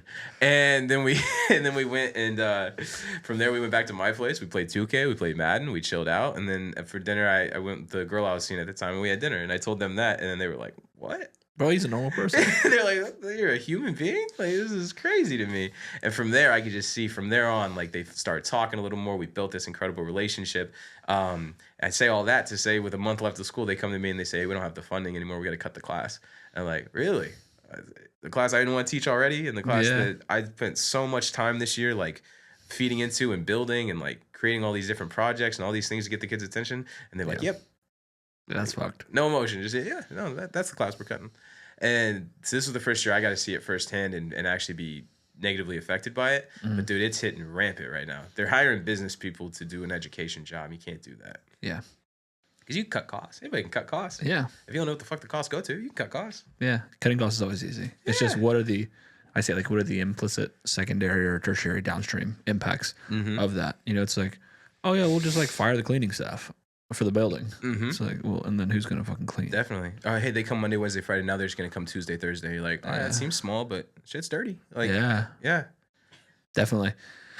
And I think, like, what did you say? So I know after the Uvalde incident, there was the mandate, the big one. That was like there has to be a officer with a firearm on every campus now in Texas. Yeah. How do you think that's? I mean, can you shed any light on anything you saw shifting in that? Yeah, for us, thankfully, like with Cy-Fair, it's a good district. Yeah, like, they get funded pretty well, so we already have 2. Yep. And thankfully, well, the old guy was not a cool dude. He was, but one of the first things he ever told me was, he said, "You like sports?" And I was like, "Yeah, man." He's like, "I haven't watched the NFL since they took those knees." And I was like, "We're not getting off to a great start." and then like, he actually got fired for like. Yeah, I'm sure I could say it. He got fired. I don't care. He put a kid against a wall by his neck because the kid was being a kid about stuff. Yeah. You know, like a little fake gangster kid. Yeah. Actually, I try not to say that now because a lot of these kids are really gangsters. So you can call them a fake gangster, but they live that life. So who the fuck are you to say that? So yeah, he put a kid up by the throat, got fired. The 2 new ones though, they're like mid-20s. They both went to Jersey Village, and there's cool dudes. So that helps out a ton. But no, dude, a ton of school districts, especially in those smaller places, they had to find the funding. Like find the funding for that. They didn't get funded. They had to find it. Yeah, I heard there was like the state gave over $1 billion. You know, to those like collectively to districts in the state to try and help them have the funding for that. It was like the average was, I saw like about $15,000 per school. Yeah, you know, to make that happen. So it was insane to think that, you know, I mean, if you just look at it from a psychological standpoint, it's like, okay, if I am going to do something horrible and awful, am I going to go somewhere where I know I'm going to get like potentially have a force of resistance, you know? And I don't say that to address it lightly, but it's like, you know, you don't see these things happening in like high schools a whole lot. Yeah. Right. They're going into like elementary schools. Definitely. Right. Because like at high school, there's grown-ups there, you know, like even the kids, like kid who's 14, 15, 16, like there's some big ass kids. For sure. Fuck you up. Or we got some big ass kids. Yeah. Right. And so it's like, or are you going to go somewhere where like, you know, you're not going to have like, you know, I mean, my son will be a 5th grader, and it's like, you could kick one of those fuckers in the chest pretty easily. Like, that's your biggest resistance force. Definitely. You know? And again, that's not lightly to speak on that manner at all. It's a horrific thing that's happened, you know, numerous times. And I'm glad that we here, at least in Texas, are taking action to you know, put something between those awful people and our kids and you guys, the teachers too, to keep everyone safe. But yeah, that's the toughest thing, right? Is preparing for something that's a 1 in a million chance, but happens a lot, right? Yeah. Because you think that all these things you're doing, you're like, why am I doing this? And then you see the worst case scenario, and you're like, that's why you should do it. As teachers, they don't take it easy on us. We have to watch these videos that piss me off every time, and I understand why we're watching them, but they're very in-depth Columbine videos. Yeah. And they'll show like real footage and stuff like that, and you're like, I get it, bro. Like, I'm gonna be cautious and safe. Like, I don't think I should have to watch kids die again this year. Yeah, yeah. But then I understand again, like, okay, they really need to stress the importance and the severity of this issue. It'll be these things is like, you can't have doors open during instruction. That's fair, right? All the doors are double bolt locked and bulletproof. Yeah. So that's a great thing to have shut, right? But then you'll have teachers be like, bro, I gotta close it every day. You know, like, it's like, it's hot in here. Let me get some air, you know? So you start seeing it like get a little looser. So we do a really good job though of the implementation and the, you know, you'll have some annoyed APs come and close your door and stuff like that, which I appreciate. Yeah. Yeah, you need that stuff, even though it seems so frivolous at the time. Yeah. Because it's like the one time you don't, right? It's like, it just takes one. yeah. You know, and then it's like, that's not some guilt you want to be harboring for the rest of your life. Like, damn, I had closed my door today. Yeah. Right. No, I think as Dave Chappelle said, he's like, the kids go through the same training. The ones that shoot the school, they are in that training. So if you're not doing what you're supposed to, they know. Yeah. Yeah. And then kind of like we talked about earlier, it's like kids are watching. Oh, you know, so it's like that kid who's unfortunately the one who's, you know, gonna do it. Like he or she's paying attention. Definitely. Right. And so like we're all creatures of habit. So if they're like, hey, I know at least once a week, Mrs. Hall leaves her door open. Yeah. It's like that's all they're looking for. Yeah. You know? And so, you know, it's like you don't want to do that because as much as like you're saying like, wow, it's horrible, it could be like a kid like that you're teaching, like that's somebody's child too. Yeah. Right. And so it's a pretty horrific thing. And again, trying not to make light of it because it really is awful. And as a father, it's like a huge fear of mine because in the line of work I used to do, I'm like, man, I could just go in there and I'll protect those kids then. For sure. You know, like if we can't find the resources for it, like I'll go sit up there every day. Could you imagine being one of those Uvalde parents? Like I think about that sometimes. You know, like, where you're put in that situation and, you know, I don't know all the details, but put in a situation where you can see stuff going on and not being acted upon. Yeah. Like think like to yourself, would you have let people not let you go get your kid, right? Like, oh man. No shot. Yeah. I'd have been arrested that day. For sure. Because I'd have got in there. Yeah. So, oh man. What strategies do you use to support students who are dealing with mental health issues like depression? Yeah, conversation. It sounds so simple, but conversation, man. That's the thing that works. That's so hard to remind myself of, but I do every single day. Is the kid that does not want to talk to you a lot of times is the kid that needs to talk to you. Yeah. And the kid that like, you know, they finish up their assignment a little early. They got 8 minutes till class ends. They come over and talk to me at my desk. A lot of times that's not the kid struggling with shit, you know? Yeah. That's the kid just being like, hey, I went 2 for 3 yesterday in baseball. I'm like, cool, man. Great job. Keep up the good work. Yeah. You know? Then you go talk to those kids that just need the conversation. You find some type of common ground, right? Find something. That's why it's great that they're in your class because they're immediately, we have something, right? Yeah. I'm going to reference your quiz. I'm going to reference, that's why I love doing freehand writings, which is tough in my subject because they're not really applicable a lot of the time. Yeah. But that's such a great way to get to know somebody, man. Yeah. Like we do a lot of culture stuff, which is great. So having a kid explain their culture to me and then being able to talk to a kid and, you know, they write a line and maybe they wouldn't have thought I'd read it, you know? We used to do birthdays with grandma, grandpa, aunt, uncle, cousins, right? Now we only do it with grandma, grandpa because aunt and uncle are both in prison. You know, some shit like that. And then being able to go talking to them and say like, hey, and then actually that's where I can relate a ton. That's a big thing also with going through some shit is you can relate to shit, right? Yeah, 100%. Being able to go to a kid and be like, hey, you don't have to talk about this if you don't want to. My dad was in prison a lot of my middle school, high school, right? My uncle was in prison a lot. Like I experienced that as well. How do you feel about it? You know? One of the biggest wins I ever had as a kid comes over to me. He didn't talk really much all year, but he was nice. He got his work done. Biggest smile. Like, why are you so happy, Tony? He said, my mom gets out this weekend. I said, oh, shit, it's Thanksgiving. He's like, yeah, she gets out 2 days before Thanksgiving. Oh, yeah. I said, how long has she been in? It's 6 years. I said, okay. Do you remember what Thanksgiving was like with her? He's like, nope. Like, okay. Well, do you think y'all will do the exact same Thanksgiving just with her added? And he's like, I actually haven't thought about it at all. And I was like, man, if I was you, I would see what she wants to do, you know? And like, see, and I would let her know as many times as you can in the most polite way possible. Like, I love so much that you're at this Thanksgiving. You know what I mean? Yeah. Like, really hit home with that kind of stuff. And it's not always that deep, right? Sometimes it's something so small. They don't think their parents are listening to them. They don't think their coaches or teachers are listening to them. So just being like their sounding board, you know? And I had to learn how to not be the yes man in that situation too, right? Isn't that so crazy they want to do that? Yeah, sure. Now I'm getting better at be like, I personally don't think that's crazy. Yeah. I can see why you're upset about it, but a lot of your decisions are why this is going to be really hard for you, you know? Yeah. Yeah, it's like it's always like giving the perspective. I think perspective is so much of anything, but like the single mom with 4 kids, you know, it's like, hey, getting groceries, paying your bills, like I can see where that's tough. But are you in any way responsible for the outcomes of this? Like, yeah, you already kind of slept with 4 different deadbeat dudes, for sure. You know, like, hey, I'm not disregarding that your situation's tough, and it's hard, and I feel for you, and I feel for those kids. But maybe we should make some better choices in men. 100%, yeah. You know, but I think what you said there's just being someone who can listen. It's like said that I saw in a recent psychology study I was reading that we only need 7 minutes with someone. Like if 7 minutes of holding space with someone for 7 minutes is like, so we think it's like, oh, I need like hours. Or I need to be like, so even just like if I called you, I was like, hey, bro, can I talk to you for a minute? Like 7 minutes would be enough to like fulfill that person. Yeah. So it's not this like agreed, just like, oh, I need hours of sit down, therapy. It's just like 7 minutes. Yeah. It's so interesting to think about, dude, because that seems, like you're saying, it seems like you need more. But if you really think about it, it's like, man, you get 7 good minutes with somebody. Yeah. Right? That's a lot of time. Yeah. Because like, you usually when you're upset about something, you can articulate it relatively quickly, minute or two to like, preface the story, give the insight, here's why I'm upset.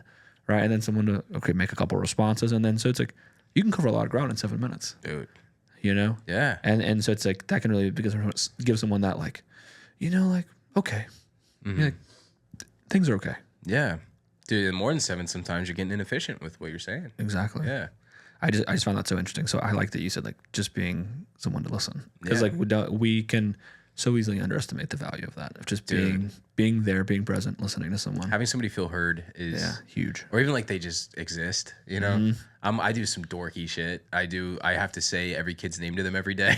Yeah. And I've had some people make fun of me for that when I tell them. They're like, are you the guy at the front door fist bumping people? I'm like, fuck yeah, I am, dude. When that kid comes in my class, I need him to know, hey, Thomas, I know you're here today. Good morning, man. Come on in. Yeah. And you can't hide now, dude. That's my guy. That's Thomas, Kid come in, I say good morning to him every single day, never acknowledges my existence.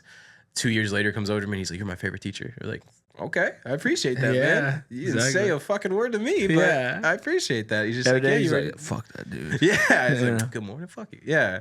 But no, dude, it's huge for me to, and then now with the phones, this last year was the first year we did it. You had to take up phones.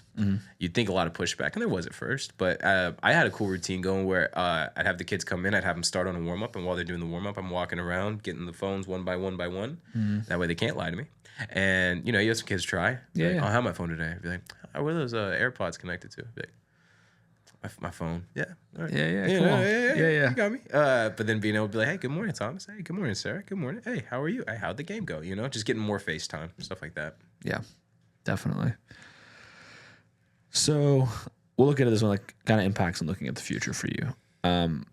How do you view the role of teaching in shaping the future, like in shaping our future generation, especially given the societal changes that face today's youth? Yeah, that's a good question. The societal changes is huge. I think also, it's always been a thing, but the perspective now, I don't think kids respect teachers that much. And I see why a lot of the time, but that sucks. That's a terrible first impression, right? Because you want teachers to be able to make these impacts on these kids. And if they immediately don't respect you, you have some shits of, uphill battle from the start. For sure, dude. It's weird like having a kid 2 months in and be like, you're kind of smart. I'm like, I really appreciate that. Thanks, man. Did you think I was dumb? I'm like, yeah, you're a teacher.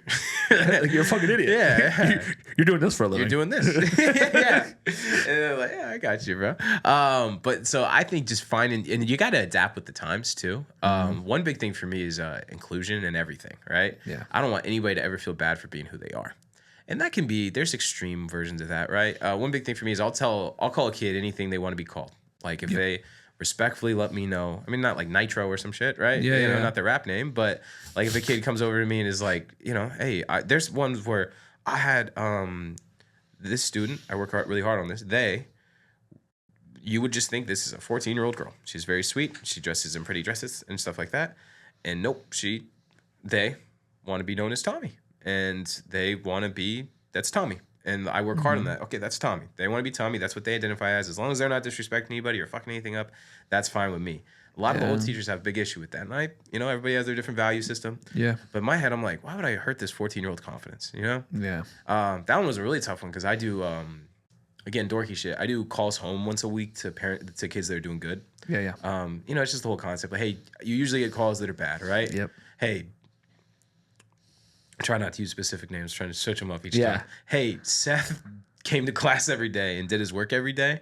And at one point I saw him compliment this kid on his shoes, and the kid doesn't have a lot of self-confidence. You can see him brighten up, and you hear the mom on the other side like cry sometimes, right? Yeah. Tommy was a tough call because I called, and that's when I learned that the parents don't know about Tommy. And shit. And they say Tommy, and I'm like, oh man, I'm so sorry. I actually wrote the wrong number on here. So Sarah is on this list. Oh my gosh, I'm sorry. You're not Tommy's parents. You're Sarah's parents. Sarah's doing fantastic. And like having to switch it. And then the next day being like, Tommy, you gotta let me know this stuff, all right? Like, I know it's tough to get across, but you know what I mean? So a lot of the things that people, and I'm still young comparatively, right? I'm 30. So I'm a little afraid maybe I will be 50 and be like, I don't like these changing times. But for right now, I can kind of get to the kids on their level and respect that if a kid does all their work and they've been super respectful, if she wants to do a TikTok dance in the back and not bother anybody, I don't care, right? But like when I was in high school, you're not doing that shit. Yeah. Right? Yeah. So I feel like it's just doing your best to change with the kids and their culture, but still having, as long as you have your values and your principles and you need to get those across, then you're good. Definitely. Yeah, I think what you said there is like change is inevitable, right? Mm-hmm. Whether that's what was around 30 years ago or what will be around 30 years from now. Yeah. Right? Like it will change, and that is guaranteed. Nothing will stay the same. So just being so many people, it's like our human nature to fight and be reluctant against that change. Oh, yeah. Which is unfortunate because it's the only thing that's permanent. Things will continue to change. Yeah. Right? The style, the music, what's culturally okay, what's not. Yeah. The words. Yeah, the words, man. When I first heard Riz 4 years ago, I was like, fuck. What are you talking about? Yeah. No, and I think it's just being the sooner we can step into that like things will change. Right? And the sooner you accept the change, the easier the change becomes. Definitely. Doesn't mean you agree with it, doesn't mean you like it, doesn't mean you're like, okay, whatever, like fuck Riz, like whatever, like, you know, I say ass big game, you know, whatever, like, yeah, okay, that's Riz now, like what the fuck ever. Yeah. The outcome is, it means the same thing. Daddy kid come over to me and say, hey, Mr. Hall, you think I could Riz up Sarah? And I was like, you will do no such thing in this classroom. I know what he's talking about. But no, you will not do that. And then learning later and being like, I still stand by what I said, but it's fine, I guess. Yeah, whatever. Yeah. Definitely, exactly. Man. What are your thoughts on the current state of education, and what changes do you believe are oh my God, what changes do you believe are necessary for the future? Dude, that's a great question too, because there's so many differences from what we saw for sure. Yep. But then when you learn about why they happen, you're like, damn, that does suck. But I see why they're doing that. Like pushing kids along, dude. I've had kids graduate where I always go to graduation, even the first few years when I didn't know any of the kids. Just happy event, you know. Yeah. People are happy, families are happy. They need volunteers. I'm in. And seeing a kid walk the stage this last year, and he comes over to me before the whole thing. He comes over and he goes, Mr. Hall, what? Can you believe I'm here?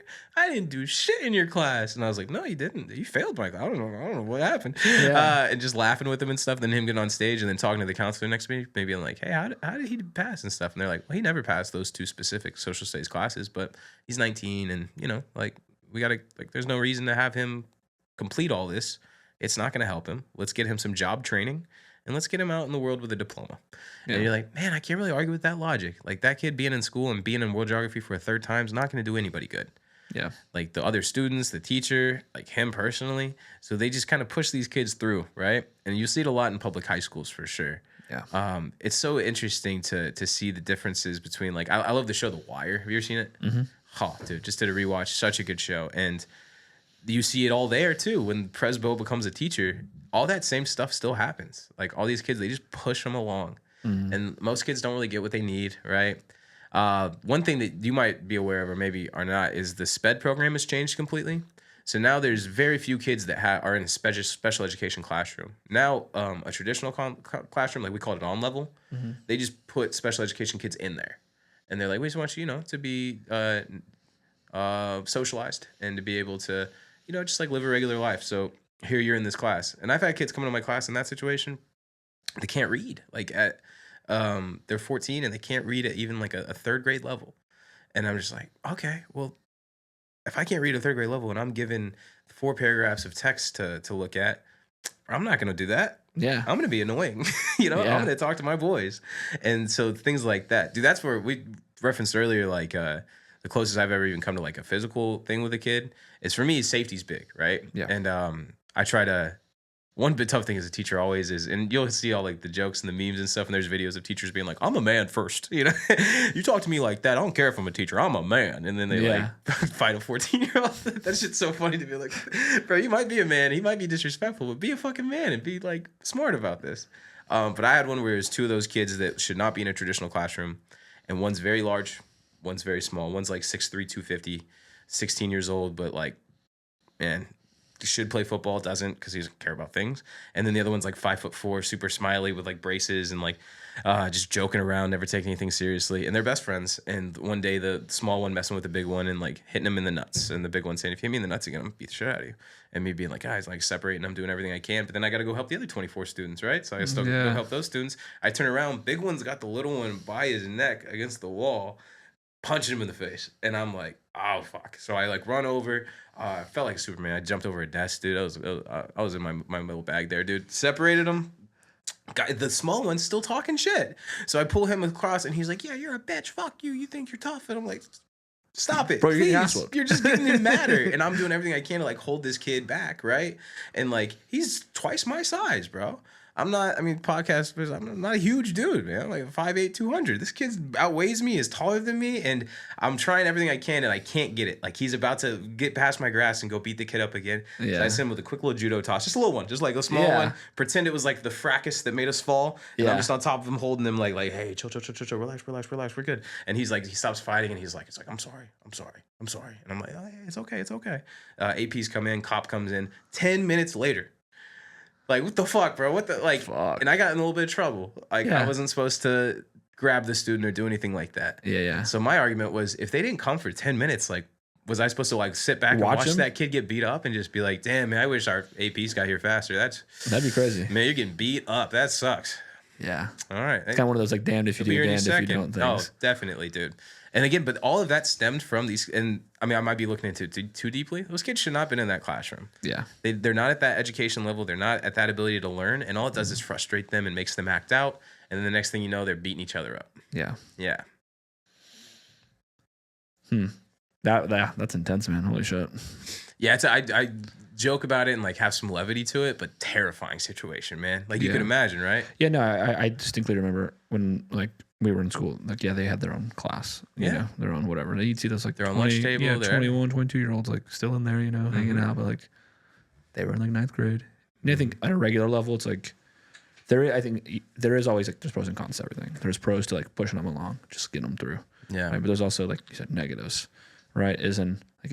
I say all the time, like, failure is necessary to grow. Mm-hmm. Right. And if we just like, hey, whether you come in here and you get an A or you don't fucking do shit, you can go on. It's like, I don't think that.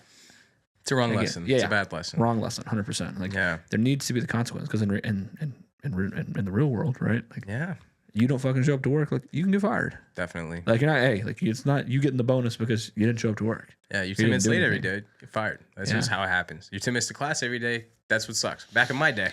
Yeah. Old man. Yeah. There was real punishment. And I get, again, now it's such a numbers game. They have such a tough time policing everything. Yeah. I have kids that are late every day and they're like, it's all good, right? We don't get in trouble. And I'm like, I see what you're saying, but I want to get you the values and like I want you to have that discipline to get their places early, right? Yeah. I've had a lot of things happen to me that are good because I got somewhere early. Yeah. I've had a lot of bad shit happen because I got somewhere late, right? 100%.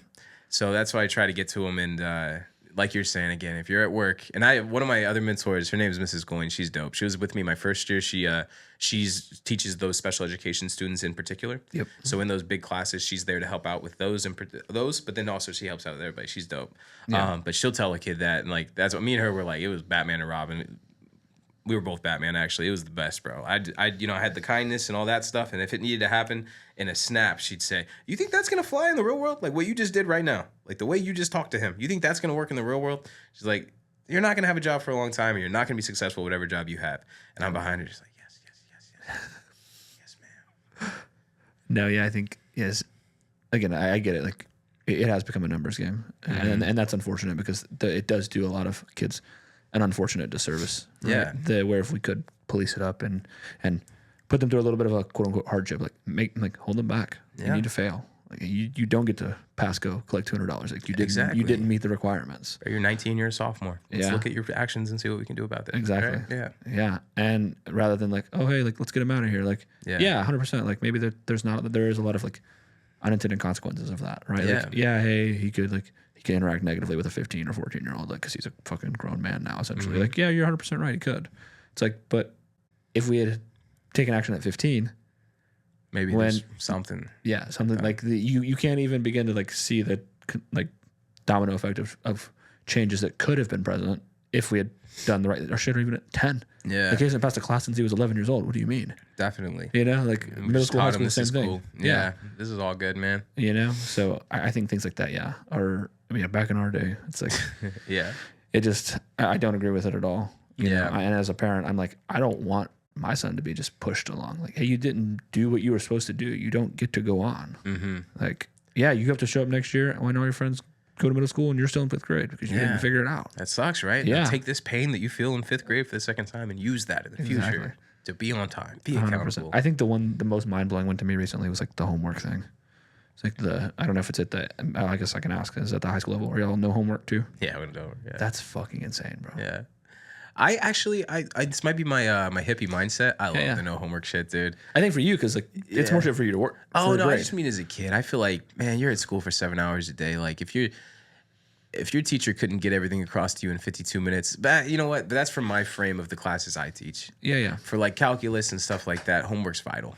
Yeah. So I see it from that perspective. Yeah, but no, it's outlawed. We can't assign homework. Is wild to me because, like you said, I think there's things like hey, if you didn't fucking do the shit in class, like that was then you gotta take the shit as homework. Like you gotta take it home. Yeah. You get it done. So if you don't do your stuff so at work, that's a bit of a that's we can get them there. Okay. Yeah. You can do deadlines and stuff like that where they're like, well, I have to do this at home. And you're like, yep. Yeah, you do because you didn't do it in class. Yeah. You had all day. Yeah. But it's like in the real world, like if I don't do my stuff at work and it's due to like I have to have the project done by tomorrow, it's like, well, I'm gonna fucking be building this slide deck tonight, dude. 100. I use that. know? I love my favorite thing is telling them stories and stuff, right? Yeah. And like trying to get across to them something I wish I knew or just try to relate to them. So that's a big one I did was my second year of teaching. It was projects, and the last day that it needed to be graded by, every day I was like, I'll do that tomorrow, Yeah. And then by the last day that I had promised them I'd have it done by, it was like 9 p.m. and I was like, man, bro, I set my alarm for 3:45 a.m. and I woke up and for 2.5 hours I graded projects and then I had them done that day. And I told them and they're like, oh, that's awful. Why would you not just? And I'm like, why would I not just what? The projects needed to be graded because of my poor actions. I did not have them graded. Yep. So I needed to get that done out of respect for you. I told you I'd have it done on this date. You need it to see in your grade book, like where you're at in my class. I owe that to you, so I got that done. Please have that same mindset going forward, right? This is what needs to be done, and this is the date it needs to be done by. Mm-hmm. Sounds like you're doing a lot tonight, huh? Like that kind of thing. Yeah. I think we've made a lot of references to this question here, but I'll see if you have any more to add to it. Is in what ways do you try to prepare your students, not just academically, but also for challenges they'll face outside of the classroom? Dude, that's where hopefully every teacher's thinking that always, right? Mm-hmm. Sometimes it's tough. You get bogged down with the curriculum, and you're like, I really need them to learn this. But what I found is that if I can teach them the things that I think are going to help them be successful in every avenue, like the being on time, right? Yep. Being accountable for yourself, right? One of my favorite quotes is like, no one's going to do it for you. I love that one, right? Yeah. Because as a kid, most of the time you're like, somebody will. Like, you could say my that mom, shit. my dad, the teacher, like, somebody's going to take care of And it. then one day you wake up and you're like, damn, It's me. This is, I got to do this. Yeah. Or I'm not making rents or I'm not doing this. Yeah. Teaching them how to be accountable. And then one big thing for me is working interpersonally with other people, right? Yeah. Some people have jobs where you don't talk to people a lot, but you always have one or two people you're going to interact with. You have to be able to work in a team. Definitely. You have to be able to work, like, not even in a team, but with others. Yeah. And like it's a must, yeah. So it's, so important to even like any job in the world, customer service, right? You have your colleagues, you have those people that you work with. Yep. And if you get along with them and you respect each other, it's such a beautiful experience. If you don't, that's why those jobs can suck. Yeah. If the guy that doesn't respect me very much when I'm the shift manager at Outback Steakhouse is like, I don't want to do this shit today. Hey, I'm sick again. Now we're all filling in for him, covering his slack and stuff. If you can get those relationships already in that perspective, like I've been that guy where I'm like, man, I want to go in, but I'm not going to make John and Sarah have 4 more tables than they're supposed to, Yeah. So all those little things I think add up to just make it so that they know that this is not just for world geography in 10th grade. This is like for life. If you have this skill, you're going to be golden. Yeah. 100%. Just trying to invest in, like you said, like the long game of this is your life. Definitely. And implementing those skills. I always, like what I think when I am being a dad is like, how can I prepare you for like, what's coming later? When the times I won't be there to be like, hey, are you doing the right thing? Yeah. Just building those like longevity skills. Like, can you work with people? Can you say the right thing? Can you control your emotions when somebody's like pestering you on Definitely. purpose? Yeah. Right? Can you not give in to that like immediate temptation of things? Right? Can you stick it out to do the hard work to get the long-term benefit? Yeah. And like just and implementing these like longer term skills that like that's actually what's going to help you, like more focusing on teaching them how to be good people, not as much as like, hey, I'm just teaching you geography. Yeah. Yeah. I'm trying to teach you how to be a good person Dude, simultaneously. 1,000,000%. One of the things you said that really hits is the violence and fighting and stuff like that. For a lot of people in their values, I mean, and I'm not like, I've been in fights, everybody has, right? Yeah. Like if you've been through some shit, if you know, someone at some point has said something to you they shouldn't have, right? Or vice versa. And having to be able to really get that across to a 15-year-old. Like, I know that kid just disrespected you, but we need to look at like the positive negative here, right? Yeah. You beat his ass real quick, positive, right? You beat him up. Yeah. How cool, right? Now you're at ACL for 4 weeks, right? Or ALC for 4 weeks, right? Now you don't get to be in the classroom with your friends. You're out of here. You come back, you're behind. Oh, now you have a bad grade in here. Oh, now you're off the football team. Like all these things, they snowball, right? Yeah. What are the consequences? Oh yeah, exactly. Like what is the the reward and the cost, right? Yeah. Now that again, it seems in that small moment, we've all been there. Punching that dude in the face would feel really good. Yeah. But what comes after it? Exactly. Won't feel as good. Yeah, there's millions of people right now incarcerated that wish they had really thought more about that, right? Yeah. Yeah. No, 100%. Yeah, I think, like you said, just being able to understand the consequences of the decision. Definitely. Right. Again, they're not weighing the like, oh, this would feel really good to beat Tommy's ass. It's like, yeah, it might. But like you said, well, but let's look at on the other side, just beforehand, like just hear me out. Yeah. Think about all the other things that come after it. For sure. I had a really good example with Bentley recently where he like stayed up all night watching his iPad. And then he was grounded for a month. I was like, so it was like your 8 hours of fun. Like, I'm doing this thing. Like, Yeah. was that worth like a month of not getting to do anything? No, it's not. Like, yeah. He's like, no. I was like, well, maybe you should have thought about that. Yeah. Yeah. No. So now you have the next month to think about it. See, that's why those things are important, dude. Because if you were just like, don't do that, he'd be like, yep, and then just Fuck you. do that immediately. Yeah. 100%. Yeah, and I think like you said, like you have to lose. Like you have to go through stuff. You need the hard times. You need, as much as we want to like protect our kids, or whether they're your own children or like in the classroom. Like, hey, sometimes like, and it's a dark situation here to present it in, but I think it's the most real. It's like when you mentioned earlier, like, hey, this girl comes to you about, hey, I was doing this. It's like, but then to me, my first thought was like, I need to be investigative enough to know, hey, if I call CPS, does she have anywhere to go? Yeah, I see what you're saying. Because it's like maybe the outcome that I've provided is I thought, oh, this will be better for you. Yeah. Actually, now it's worse because now you're in a foster care. Yeah. You know? That's a scary one. Yeah. And so it's like, because in my head, I'm like, oh, I'm doing the right thing. Like I do this knee-jerk reaction, right? Like I react.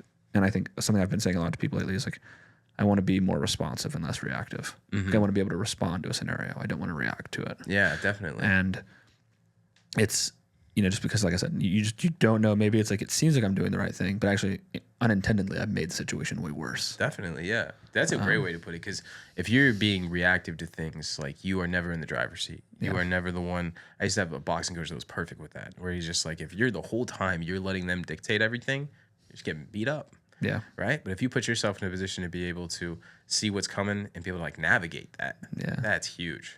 Yeah. That's a big thing for me lately. Is like emotionally, mentally, physically, just respond. Don't react. Right. There's a time where a reaction is needed. Right? Yeah. But most times, it's better to just respond. Yeah. Like assess it. See what you have. The options are.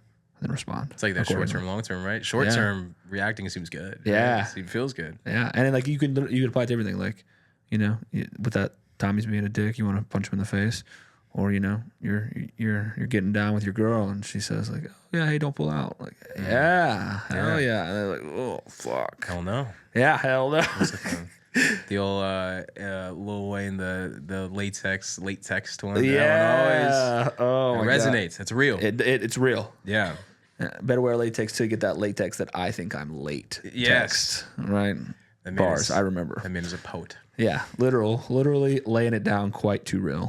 But okay. Last one on this one is how do you balance the need to follow curriculum with desire to, as we said, teach life skills and values that aren't always covered in the textbook? Yeah, dude. Man, I'll be candid with you. That curriculum does not mean a ton to me. I take from it what I really think they need to know, And I've had people tell me, they're like, that's not your job. And I'm like, it literally is. Actually, that's actually literally the definition Bro, of I'll my show you job. the description. Yeah. Because we're still doing everything you're supposed to do, right? But if I have a kid that comes in, like I've had a kid that he had to take 3 Englishes one year because he'd fucked up in life. And that's fine. Yeah. Right. It was my first year teaching was the hybrid year for COVID. Okay. So what sucks so bad is that some kids, all you had to do was log on. If you logged on, you got the year. Like you graduated freshman year. But if you didn't, then you have to retake it. Yeah. So we have these kids that just did that much more than the other ones. And then you had kids that actually came to school and stuff. But with that, this kid had 3 English classes, and then I was 4th period. So English 1, English 2, English 3, world geography. And my boy would be tired. Yeah, I bet. Yeah. One day we had a great relationship where I would tell him to tell everybody else what he had dealt with that morning, just so when someone's like, man, today sucks, he'd be like, yeah, maybe. Oscar, what's so first period we had to write an essay, and then second period we had to analyze poems, and then third period, and I'm like, all right, see, it's could be worse. Yeah. Could be worse. But that kid slept a lot in my class, right? And like that's not supposed to happen. So but for me and my awareness of it, the kid also worked at Jack in the Box in the nighttime, helped pay for things for his family, you know, like you get that perspective on stuff. You get that kid, man, curriculum does not matter a lot to me. In my head, I'm like, what can I do for this kid that's going to help him get through this class, right? What's going to help him pass? But what else can I give him, right? What else can I get him here that's going to help him throughout the rest of the day or throughout? And sometimes that's a 20-minute nap, dude. Yeah. And that doesn't bother me that much. But sometimes the curriculum, though, will be things that I don't really agree with teaching. We have to teach Israel versus Palestine in 2 days. Jesus. That's a long story, incredibly short. It's been a little bit more has happened, you know? Yeah. Then I can cover in an hour and a half. Yeah, exactly. That's what I'm saying. Like, and it's the kid. Sometimes the kid will have a question. I'm like, that is such a good question. We don't have time to cover that. We would spend easily all week on this. Yeah. Dude, they used to have us describe it like you're at a lunch table and the kid next to you is like, hey, this is my seat, right? I'm gonna go grab some food. And then while that kid's gone to get food, another kid comes and it's like, oh, no one's sitting here. I'm gonna sit here. And then the first kid comes back and was like, hey, man, I was just grabbing food. And he's like, oh, my bad. I didn't know anybody was here. And then those kids start shooting at each other for years. Like, that's basically the concept. Yeah, what they said. Long story, insanely short. Right, dude? And like saying that to kids feels like nonsense. And then somebody will be like, wait, so the first kid is in the wrong? Be like, no one's in the wrong. Wink, wink. Like, I can't say who I think's in the wrong. And we just have to teach this history. Yeah, so I'm pretty loose with it. But that helps out for, but then honestly, the upper level classes I teach, like the K level kids that are, you know, going to try to take this class to get college credit and things like that. I might be a little bit more focused on covering even the like minute details, but in a lot of those classes, and most of my classes are those kids that I just need to get them through it. Yeah. You know, we might not cover something that's super complex, and sorry, man, I might take that off my test. Yeah. You know what I mean? Yeah. And I'm very okay with that. And I've had this conversation with teachers. They get very mad at me about it. Yeah. Yeah. And I'm like, I see where you're coming from, but you just got to let me do my thing. Like, it's, in my opinion, this is going to help the kid the most. And if he's 27 and somebody's like, I'm going to shoot you in the head right now if you don't show me where Libya is then I messed up. Yeah, I failed. But I don't know if that kid's going to deal with that, dude. Yeah, exactly. Yeah, I think it's like just being able to, like you said earlier, like what's important right now. And being able to also just communicate, like, hey, this doesn't mean a whole lot. Definitely. You know? Yeah. As like, you know, like we learned how to like use a protractor. I've never used a protractor again. Dude, if you showed me one of those right now, I'd be like, yeah, okay, I remember that exists for sure. Yeah, it's a little like hard plastic thing we throw at each other. Yeah. Okay. You used to like stick in your pencil and like see how fast you could spin it around. It's the original Beyblade. Yeah, for real. Exactly. We were out there. Yeah. But yeah, no, I think it's really good that you put emphasis on that. It's like, yeah, what can I do that's the most valuable? Yeah. Because I think that to me is like, again, as a parent, I'm like, what kind of environment would I want for my son? Yeah. And it's like, it's that. Like, what would be the most impactful to them? Not really like, oh, this week it says I have to show you how to do this. It's like, yeah. But maybe we're still a couple weeks behind, and that other thing was actually we ended up going a little more in depth on. So they actually took a little bit more, and they were more interested, and they cared more, and so the engagement was better. Yeah. So yeah, we're a week behind in lesson plans, but like whatever, I'll scrap these 4 questions from the test then. For sure, dude. And again, if my team lead sees this, I don't do any of that. Those are jokes that we're telling. I don't actually do that. I don't take off the questions from the test. Leave them on. Fuck them. Just put them up some real life. Let's cover everything. But like you said, dude, engagement is for a teacher, for anybody. Like as a father, I'm sure it's the same. Engagement with a child is like crack cocaine for you. Yeah. It is. There's nothing more intoxicating in this world to see a kid light up for like a. I had one that this kid would talk during videos. At first, I'd get mad, but then I'd be like, bro, he's talking about the video. Like, how can I be that mad? Yeah. He's like, oh, bro, that's a monkey. You'd be like, that is a monkey, right? Yeah. That's crazy. You wouldn't expect that in sub-Saharan Africa. Yeah, dude. It's fun to be able to do all those things. And I think you're going to struggle to do that if you're so tight to that curriculum. Yeah. It's like there's a time, even with like podcasting, right? It's like where you have to let things kind of like go off the path. Yeah. Because like that's real life too. You know, like, hey, you're going to go to high school and you're going to go to college. And it's like, oh, well, maybe you worked for a few years. Yeah. Or maybe you joined the military. Or maybe the path is a guide, but it's not the only way. Yeah. You know, same thing with like curriculum. Like, hey, this is the ideal way we'd like to do it. But like, you know, like you missed the left. So you had to hang the next one. Bro, and you never know what's down those paths. That's the fun. I mean, there's some sad paths for sure. Mm-hmm. Was it the J. Cole, you know, you came a long way, but you went the wrong way. But there's some paths that you're like, man, I would have never envisioned this happening. Yeah. But I let this kid talk about something that was not exactly applicable to the lesson. Now all of a sudden we're talking about like the pros and cons of Judaism. And I'm like, what the fuck? Yeah, like, how did we get here? Yeah, man, this kid has been awake for 45 combined minutes all year, and he's like raising his hand and telling kids like, I've read the Torah. You're like, you read the holy book for these? Like, yeah, of course. My grandfather made me. And you're like, well, let's rock and roll. Definitely. We're gonna maybe we don't have that quiz at the end of the day, and I'm gonna let you talk a lot about this. You know what I mean? Yeah, 100%. I think it's just like letting I tell people it's really good to have a plan, but it's also really good to be able to make adjustments along the way. You know, and not be like, this is my plan, I can't deviate. It's like there's a time where it's like, hey, I'm not allowing distraction in. Like I want to get to this point, and so like these things that come into my line of fire could be a distraction to me. Yeah, but there's other times where it's like, you know, like I'm actually gonna hang the right here. Like, we got off the path a little bit. Like, you know, next thing you know, we're talking about Christmas tree treats, and we're having a good ass time. That's exactly we are. We don't get a joke about Little Debbie treats if we stay on this one strict path. We don't. And life needs more Little Debbie treat jokes. There needs to be more Little Debbie treat jokes, or jokes about our favorite song. You know, exactly. But I think just because that's real life. So you can put together this great fucking plan. And then guess what? If like it's step 2, it goes wrong. Well, the next 35 steps of your plan are fucked now. So it doesn't matter how great your plan is. Like it matters, can you adjust to the things that come along the way? Definitely. To still get to the desired outcome you want. Do you know what's a great example of that for teachers is a fire drill? Yeah. You'll see a teacher crumble because they just lost 18 minutes of instruction. And then you'll see some teachers that are like, I could use some fresh air. Yeah, like say, my steps are down today. Like, let me get up and walk around a little bit. You know, like, nice. Oh, God, the sunlight's out. Like, oh my God, I feel exactly. I'm rejuvenated. Dude. I was ready to fucking kick those turds in the chest.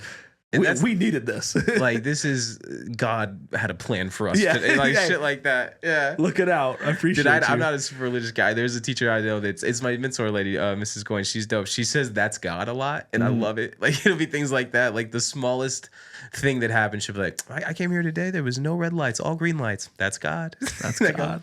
Yes, sister. Hell yeah, sister, it is. I love it, man. Yeah. So last couple of things. I won't keep you any too late. Dude. I'm having a blast. What are some of the most rewarding experiences you've had as a teacher so far? Yeah, dude. I mean, there's so many like little tiny rewards that you'll see. But like some of the biggest for me are, again, seeing kids become confident in themselves. Yep. Seeing a kid that didn't talk to anybody talk to everybody means the world to me. And then seeing a kid maybe attack a passion that you saw that he was reluctant to because he feels like he has those people with him. I had a kid that was super embarrassed to sing, and he was in choir. And I talked to the choir director, and I was like, he's super shy about this. And he's like, yeah, but what's wild is his voice is magical. I'm like, are you for real, dude? So we get to know this kid. He was a little shy in my class. He was already like talkative and stuff, but no like natural superstar. And one day I took him out in the hallway, and I was like, hey, I heard you. They told me you have this solo. And he was like, yeah. And I was like, have you practiced? He's like, yeah. I was like, you ready? He's like, yeah. I was like, do it. And he's like, in the hallway right here? And I was like, there's no one out here. I want to hear it. And he was like, I don't want to do that. And I was like, well, how many people are you going to have to sing it for UIL? And he's like, well, I think there's like 50 people in the room. And I was like, It's just one. 51. He's like, yeah, but I know you. Like, I respect you. I was like, that's so sweet. But sing the song. And he sang the song. And he sang the song, dude. And it was fucking gorgeous. It was so good. And I was like sitting there in awe. And I was doing my best to keep like a face like of just like, this is good. Instead of being like, what? Yeah, my man's hanging on tears. Dude, at the end of that week, he asked me if he could sing it for the class. I'm like, I can work in 5 minutes for you to sing this shit for the class. And then that kid, you could see his confidence. That was sophomore year that I had him. You could see it grow and grow and grow. This senior year, he was student council president. He was comfortable enough coming out with his sexuality. He is going to Texas State University kid's incredible, but he came and asked me to write a rec letter. I was like, hell yeah, to, bro. And he's like, I have a template I can send you. And I was like, no, I'm gonna put my heart and soul into 3 paragraphs for you, buddy. All right, let me cook. Yeah, what are you talking about? All right, but dude, like, so that kid, I got to watch him win homecoming king at the homecoming football game. Sweet. And I don't, man, I just sound like the douchiest guy. I don't like hang out with a lot of teachers, to be honest with you. So I go with like friends, and because it's kind of fun. You can talk some people into going to a high school football game. I'll go to a football game. Right, this year, let's do it, bro. It's fun, dude. Come on by, and then you can see, man, you just see kids balling out. Like at any level, somebody scoring a touchdown's fun. Yeah, it's cool. Like you can appreciate like the hard work we said earlier. 100%, dude. And then also sport. One of my favorite things is you could see people be better. Yeah. Like greatness transcends most understanding. 100%. So even if I don't understand handball and I'm watching the Olympics and one dude scores every time, I'm like, he's the best. Yeah. Yeah. And this kid is the best. And he got the homecoming. I got to watch him celebrate with his family and stuff. I'm like, I try so hard not to steal shine. You know what I mean? Like, this is this kid's day. I'm not going to go out of my way to say, I'm so proud of you. Like, oh my God, look at you. You know? So we're leaving. And as I'm walking, I feel a hand on my shoulder. The kid's dad. And he's like, oh, my son pointed you out and said that like you're his favorite teacher, and I just really wanted to thank you and stuff. And I was like, oh, that's awesome. Is he around the corner? He's like, yeah. He's like, come join us. Got to meet the whole family. Gave me a big hug. He told me he couldn't do this without you. I'm like, yeah, you fucking could have, but I appreciate that. Yeah, get a picture with the family, and his dad added me on Facebook. Like, oh yeah, man. Bro, the most random shit. But like something like that where you see this kid be so timid, and all he needs is that little pump up, that little smile. One thing. Another one that, and again, I have thousands of these, but at the end of school during finals week, do you remember that it was just fuck around time? Yeah. Because you're taking finals. Like, there's no lessons to be done. Yeah. And some teachers try, and they're like, we're going to learn something today. And the kid's like, no, we're not. No, like, we're not. We just took the test for this yesterday. We just have to be in here for 41 minutes for some reason today. So I usually play Disney movies. Like I just find Emperor's New Groove's my shit. So we just watch that over and over. Yeah. Kids will be like, I've never seen this. I'm like, all right, well, you're about to see the second half of it. Yeah, because it's lit. Sorry. And teachers at that point, you know, they're so worn out and like tired and stuff that you don't want to teach, I guess. Yeah, you know? So you throw on a movie, you're just chilling, you're doing your stuff on your laptop. But I stopped doing it this last year because I found that like there'll be 5 kids in a class and stuff, and they want to talk to each other, but they can't because the movie's on. And so I'm like, okay, you know what I'll start doing? I'll just put on some like ambient music, just kind of chill. Hey, you guys do whatever you want to do. What you'll start seeing is these groups, like maybe 3 will start talking to each other, 2 will start talking to each other. If I get in it, they are way more inclined to like playing hangman on like the big board and stuff like that. Yeah. I have this girl that did not talk all year, and she's such a little sweetheart.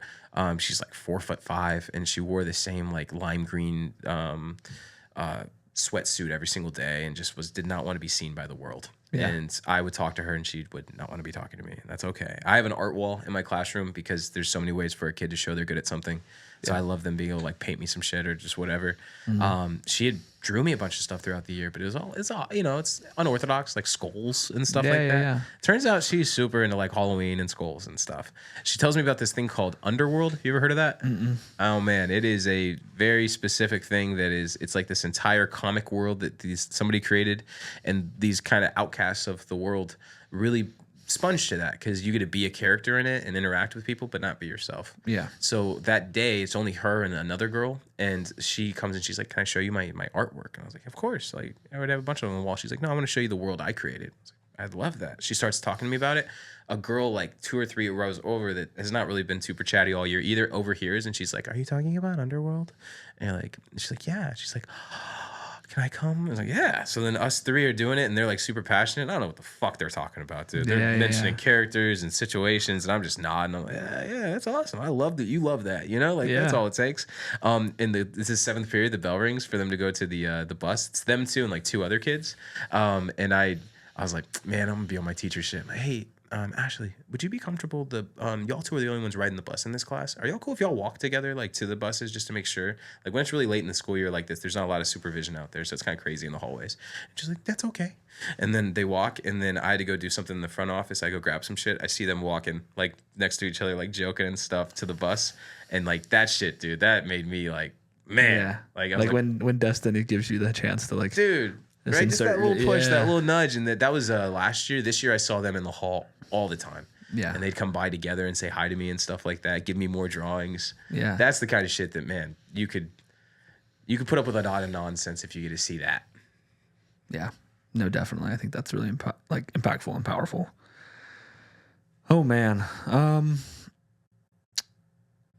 how? I guess last one here is how has your perspective on teaching changed over 4 or 5 years you've done it, and what advice would you give to someone who's about to become a teacher or pursuing teaching in college right now? Yeah, dude, that's a really interesting thought because I didn't realize it until probably like last year how much my mindset had changed.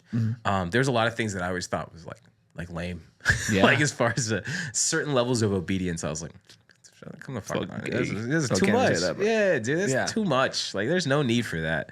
And then finding like, okay, some of this stuff matters. Like, some of this stuff needs to happen. But a lot of it was my, I would judge a lot of teachers for not being good teachers and stuff. But then what I've learned is like, not everybody's like me, Like we were talking about with the value system. I interact with a kid in a specific way because I can. I can talk to a kid about his favorite rap group and have somewhat of an idea of what he's talking about, or find some type of common ground. But there's some teachers that just, and some people in the world that don't have that social ability to talk to anybody. Yeah. So they do it in a different way. They do it with like kindness and respect and being there for the kid every day and pushing them to be their best and all those different things. And I've met a lot of people that when I get to talk to them about their philosophy, it hits me so hard where I'm like, dude, we need you. Like, I think we need me also. Like, we need guys like me. But if every single person in the school was like me, we'd be in trouble. Yeah. We need some teachers like you that are going to like really hammer down these things that are not sexy, that people don't think are like that important, because those are the things that really do matter most. And then also like an understanding of, I could see how a teacher could get to a point of being unhealthy, like with the way they live.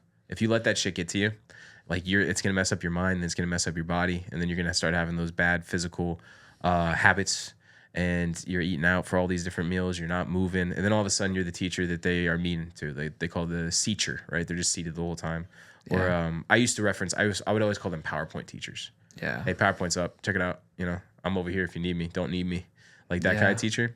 But then you get to know those people and you realize like how they became that. Yeah. I always point to that in the professional world too, because I say like, the guy who comes into work and doesn't do fuck all except like the bare minimum to not get fired. Mm-hmm. It's like he became that. Like he didn't just like start there. Yeah. Like that person who like pretty much who hates the company and hates what they do. It's like they didn't start there. Like at one point they were probably, and usually it's like you can almost like guarantee it's like they were the most motivated person in the room. Definitely. And they were the person doing all the work, getting no credit, getting no acknowledgement, getting no raise, no bonus. Yeah. And so now they're just like, fuck this place. Mm-hmm. You're gonna treat me like the bare minimum. I'm gonna give you the bare minimum. And you learn that, and you're like, okay, now I kind of see where you're coming from, man. Yeah. And it's like you're like, nah, I mean, I still think that's shitty. Like I wouldn't do that, but like, I guess it's understanding. Like I get how you got there. Understanding's big. Like we talked about a bunch with like understanding, not enablement, right? Yeah. Like not telling the person, fuck it, right? Don't do anything. Be like, man, I see where you're coming from. That sucks. Maybe do a little more. Yeah. Like I see where you're coming from, and then because that stuff will spread. Negativity is a big one. Yeah. You'll hear teachers do the. It's easy to fall into the trap, but you like go into the teacher's lounge, or like, you go hang out in another teacher's room and they're like, man, this kid's so annoying, so terrible. Oh, you have them next year? Oh, you're not going to like him. You're not going to like this. His Dawn does this. And you already have this negative first impression of a fucking child. Yeah. That's so unfair to that child. And I think it's unfair to you. So working really hard to help those teachers find the positives and not do that kind of thing. Yeah. And the way they teach it is kind of annoying to me. They teach it like, you never know, like maybe that person's aunt is in the room or their uncle, or like, so you're teaching us not to be negative and terrible because someone might hear it and we'll get like caught by the family. Like that's weird. How about you teach people not to be negative and horrible because that's a 15-year-old that's, trying to get through the day. Exactly. Yeah. And you're like, and then also if they do that negative kind of down talk, they're bringing that negativity with them wherever they're going, right? Mm-hmm. They're at the happy hour with their friends, or they're at dinner, and they're just like shooting this kid down. So all they're talking about is bad stuff.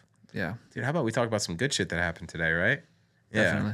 So that's been big. I think we said there's like where we see the problem and then we like the solution that we present isn't like it presents it's like unintended consequences, I call them, because it's like, okay, how could we make people work harder? It's like, well, we could ride their ass. It's like maybe not. Yeah. Right. Like I get what you're wanting out of it, but that's not actually going to derive the outcome that you want. Definitely. Right. Like you said, like maybe we could just if we educate people better to understand one another, right? Or give them that response like, well, let's look at this kid. They're 15. Like, what do they have going on? Like, why don't I do some investigative questioning? Just ask a few questions before I go, hey, this kid's a piece of shit. Yeah. Maybe he is. Maybe. Dude. Or maybe the person's just, like you said, they're just 15. They're going through life trying to figure it the fuck out. Like, that kid exists. The kid that sucks does exist, right? Like 1000%. In every world, there's a person that sucks. But like you're saying, there's probably 99% of, I've maybe had one or two of those kids where I'm like, irredeemable, unfortunately. I'm going to do everything I can for you. Yeah. But there's just something that we can't get across. But even like the worst situation I've ever seen, when you learn about it, I had a kid try to fight me one time because I always joke that it's my fault because I gave him a worksheet. That's on me. Shouldn't have done that. But I had an agreement with him in the APs where he got put in my class. I was like the third teacher he had that year for the subject. Oh, shit. And they were like, when he walks in, you ask him if he wants to do work. If he says yes, you do it. If he says no, you politely tell him, okay. And then you just keep on with your day. And I was like, I'm not going to do that. That's insane. I was like, I see where you're coming from and that you want to like solve the situation, but I'm not going to show him that life's different for you if you are troublesome. Yeah. So I just it worked really well. A lot of the time we worked really well together. Sometimes he wouldn't do shit. So I would just do my thing is twice. I'll go to you twice and ask you to do it. The third time, no one's gonna do it for you, man. You're good. Fine. You wanna fail? That's fine. But I'm gonna give you the two. I'm gonna, hey, get to work.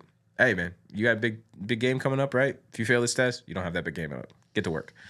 This kid, I just gave it. I put we do everything on the laptop. He broke his laptop, so I went and printed it out for him. Put it on his desk. He threw it on the ground, and I was like, "Man, you can't do that. Go outside. Let's talk." And outside, all I was gonna tell him is like, "Man, I know you don't want to do it, but that's just really disrespectful to throw that on the ground, and I can't let you set that precedent in here. You know, like we gotta have a respect for each other. Like that's disrespectful to me. You might not mean it towards me personally, but that's how I took it. And we're walking out, and when we turn around, I like look at a big dude, look up at him, and I'm like, "Hey, man." And then right when I say that, he says, "Suck my fucking dick." And I'm like, "Hey. No need to be like hostile, man. I'm not mad at you. Like we're not angry. We're not yelling. We're not fighting. Like everything's chill. We're gonna get back in there. We're gonna do everything. I'm just letting you know that you can't be like that outwardly disrespectful to me to my face." And he's like, "Nah. If you say one more word to me, I'm gonna punch you in the fucking mouth." And I was like, "All right, well I'm gonna keep talking because that's my job here, right? And I want to make sure that you know." Then he's like, "Man, fuck you," and he walks away. And then go talk to the like my one of my mentors who's an assistant principal. I asked him about it. I was like, "How do you respond to that?" And he's like, "Man, you know how many kids tell me to suck their dick, dude? Like you gotta be a man, you know? Like they're gonna say mean, hateful shit. They're trying to make you mad, but you just gotta." And I learned that kid's mom is at an ICE detention center, and she's been there for a few weeks, and he lives by himself because of that. Yeah. But he's just old enough that he can legally do that. And this kid's going through fucking hell, right? You learn that, and it changes things. No, it does. Yeah. Now I'm not in the teacher's lounge being like, "Man, we need to do something about John," right? Yeah. You're like, we need to do something for John. Exactly. That's a beautiful way to put it. Yeah. So that's huge. That context, like learning all those things. And I hope it gets better with time. I think it already has. Like I get more of an awareness and more situations that where I'm not being responsive, I'm being reactive, right? Because I've learned how to deal with this. Thankfully, I'd been disrespected a ton before he did that to me. If that was like my second day, I don't know how I would have handled it, right? Yeah. How do you handle something like that? That's tough. Imagine day 2 into your job, and your boss goes, "Hey, fuck you." Yeah. You're like, "I don't want to work here. What the hell's happening?" I gotta fight this guy. I want to make him think this is okay. Yeah, you know? I'll show him. Yeah. No, that's a lot, man. Yeah, I think those are good perspectives on that collectively, and yeah, damn. So the advice you give to someone is kind of what would you? Oh, short and sweet. The second part of that for sure is patience, right? Yeah, patience. Never take anything personally. They are, no matter how personal that jab seems. I got a Kia Sportage, bro. It's my dream car. I love a comfortable SUV. Yeah, blacked out, like dope interior. It's got everything I've ever wanted in a car. 2 years before that, I did not have that. I had a Toyota Corolla, and I had gotten in a big wreck where I couldn't, like, the person's insurance they gave me was fake. So I was like, fuck. They're like, it cost $5,000 to fix all this. And I was like, I think I'm driving Franken car for a little bit, it looks like. And I had a kid see me pull up in that. And third period, I tell him to do something. And he goes, "Oh, yeah? I'm going to talk to the guy with the busted-ass Corolla. Like, that's the guy I'm going to listen to today." he was coming for my throat, right? Yeah. You can't take that personal though. Like he's mad at something. He's not mad at me. You know what I mean? Yeah. So no matter how pointed and direct these insults seem, like they're not at you. They're at authority. And if you can, and it's hard, but if you can acknowledge that and accept that, you're going to react to it so much better than you would if you took that as like a regular person and like if somebody man, I don't want to sound like a bad person. If somebody at like Walmart said some shit like that to me, I like to think as a 30-year-old man, I'd be able to be like, hey man, you have your opinion on mine. But there might be a chance where I'm like, well, dude, if we step outside and you want to say the same shit, that's fine. Like, you know, we can. I'll put the balls on you for sure, bro. I'm gonna finish my shopping real quick, right? But if I get outside, wait till I come back with my milk. If you're still here, you feel that way, bro. Meet me at the busted Corolla. You got problems? So that's like the beauty of it is with the years you learn like better and better how to handle something like that, right? Where if that's an insecurity of you driving around a Franken car was for me at the time, like that could have gone different. Yeah, that could have gone bad. Could have snapped you right there. 100%. Hell yeah. All right, man. Well, before I let you dip out of here, I told you earlier that you were gonna have to play the game, which is I need what's a quote you have or some piece of advice that you would like to share. Yeah, no, dude, I'm a teacher, so I overdo work, right? I got 2 quotes for you. First one is something I use for perspective a lot. It's the Kendrick Lamar, if I told you a flower bloomed in a dark room, would you trust it? Yeah. That helps me so much with kids that are dealing with nonsense, right? Like a lot of these kids are trying to grow in a dark room and they don't have the water, the resources necessary for something to grow. Yep. And we expect them to. And so that helps me a ton where I'm like, keep that in mind. Keep that in mind. I'm expecting this kid to be a perfect student when he has never been prepared to be a perfect student, right? Yeah. So that one hits me hard. And then the other one, which is I think more applicable to everybody, is try to be a rainbow in someone's cloud today. That one's a Maya Angelou. And that one is fucking awesome, dude. I love that one. Because everyone's going to have a cloud. Everyone's going to have some shitty stuff. But just something as small as a compliment, right? Or like taking the time to help somebody or listen to somebody, that makes, you could be that little rainbow, right? Somebody just got broken up with and they come into your class and you can see they're devastated and you'd be like, hey, I can see you're having a bad day. And I would have told you this anyway, but now I feel a lot more comfortable telling you, man, this outfit, you're killing this shit, man. You got the new Jordans, aren't they? You're like, man, it's whatever, man. You know, like little things like that, right? Just be that little rainbow. Do you go to a meeting and everybody's had a bad day, but thankfully you haven't had as bad of a day and everybody's down in the dumps? Yeah, man, be that little bit of that little positivity, right? That little beam. Yeah, be smart with it. You be too bright on somebody that's dark, you're gonna get cussed out or something like that. But yeah, dude, be that rainbow. That's huge. Heck yeah. I equivocally prepare something. I like yours a lot though. I enjoy the rainbow perspective because I think it's like you said. It's I guess a branch of it. I like to think it was like go first. Like whatever you would want to happen, just be the first one. Like be willing to go first. Yeah. Like, you want kindness, present kindness. You want like genuine and like loving things around you. Like just go first. That was not always easy or what you want. Maybe in that scenario, it's always the most impactful thing. And like you can create a domino effect by just going first. Yeah. So it's like if you can present that light or be that positivity for someone, obviously, like you said, with realistic mindfulness to the scenario, like you can often generate that. Like we as people will so quickly adapt to whatever's around us. So if someone is being kind or being genuine or being loving, like it's really easy to jump on board with that. But inversely, that's how you see negativity spread, right? Is if someone's being a dick, someone's being an asshole, it's like easy jump on that. Yeah, dude. like fuck everyone. Then like I don't give a shit. Some of my best about friendships were bred from a mutual dislike of something. Yeah, no, 100%. You're able to roast something with somebody, dude. That is a beautiful kinship. 100%. But the same thing works with that positivity. And so, I really enjoy those. And the one I have is from Chris Williams. He's great. I love him. Great dude. He's the whole reason I started a podcast. But his quote is, "The only person you need to be better than is the person you were yesterday." And I think in life, what we can always compare to, like, I'm not growing at the rate I would like. And that's the big thing in the parentheses there. I'm not growing at the rate I would like, or I'm not getting better as fast as I want to. It's like the only thing you're trying to beat is who you were before. Yeah. You know, and it's good. Yeah, it's good to like compare against like, hey, like I want to be like this person, or I want to be like this thing, or I want to do whatever. Like comparison is good because it can be a humbling tool. Like, hey, I'm not as good as I think I am. I spoke on that earlier today. It's like I think sometimes it's good to compare.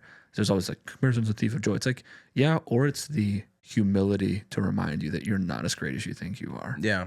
Right, like 100 push-ups looks cool. So I watch somebody who can do 500. It's like, okay, well, like I mean, 100's still fucking dope. Fuck you, but like, but I'm not as big of a dick as I thought I was. Definitely. Right. And so I think like inversely, it's just about the perspective you're willing to take to it. So don't let the comparison be the thief of it for you, but of your joy and your happiness, but also don't like learning to just use it in the right way. Yeah. To remind you, it's like, hey, I could be better. I could do things more. Don't let it tear you down. Right? Yeah. Build But you use it as a tool to like help you continue to move forward. Like, hey, if someone could do that, like, well, then I'm a person, they're a person, like I could do that too. Yeah. And use it as something empowering. So, and help it guide you to remind yourself that the only person that you're really beating and that you're trying to beat is the person you were before. Yeah. Dude, I love the parentheses. I'm going to use that a lot. Yeah. Because that's what it is, right? The parentheses is just that nonsense. It's not real, right? Like, hey, I'm not as good as I wanted to be, right? Or like, I'm not growing. That's the perfect. I'm not growing as fast as I wanted. You're growing. Yeah. Yeah. If you want to add that caveat, you're just adding negativity. Exactly. Yeah. And I think it's so much of it's built in the like ability to have like a healthy relationship with yourself, like you said, like, or be bred by an insecurity. Yeah. You have to fill your cup, dude. You have to. Yeah. If you have a terrible relationship with you, man, how That's you gonna fucked. have? Yeah. Yeah. If you don't like you, man, let's fuck anybody else. Yeah. It doesn't matter. Yeah. That's been a huge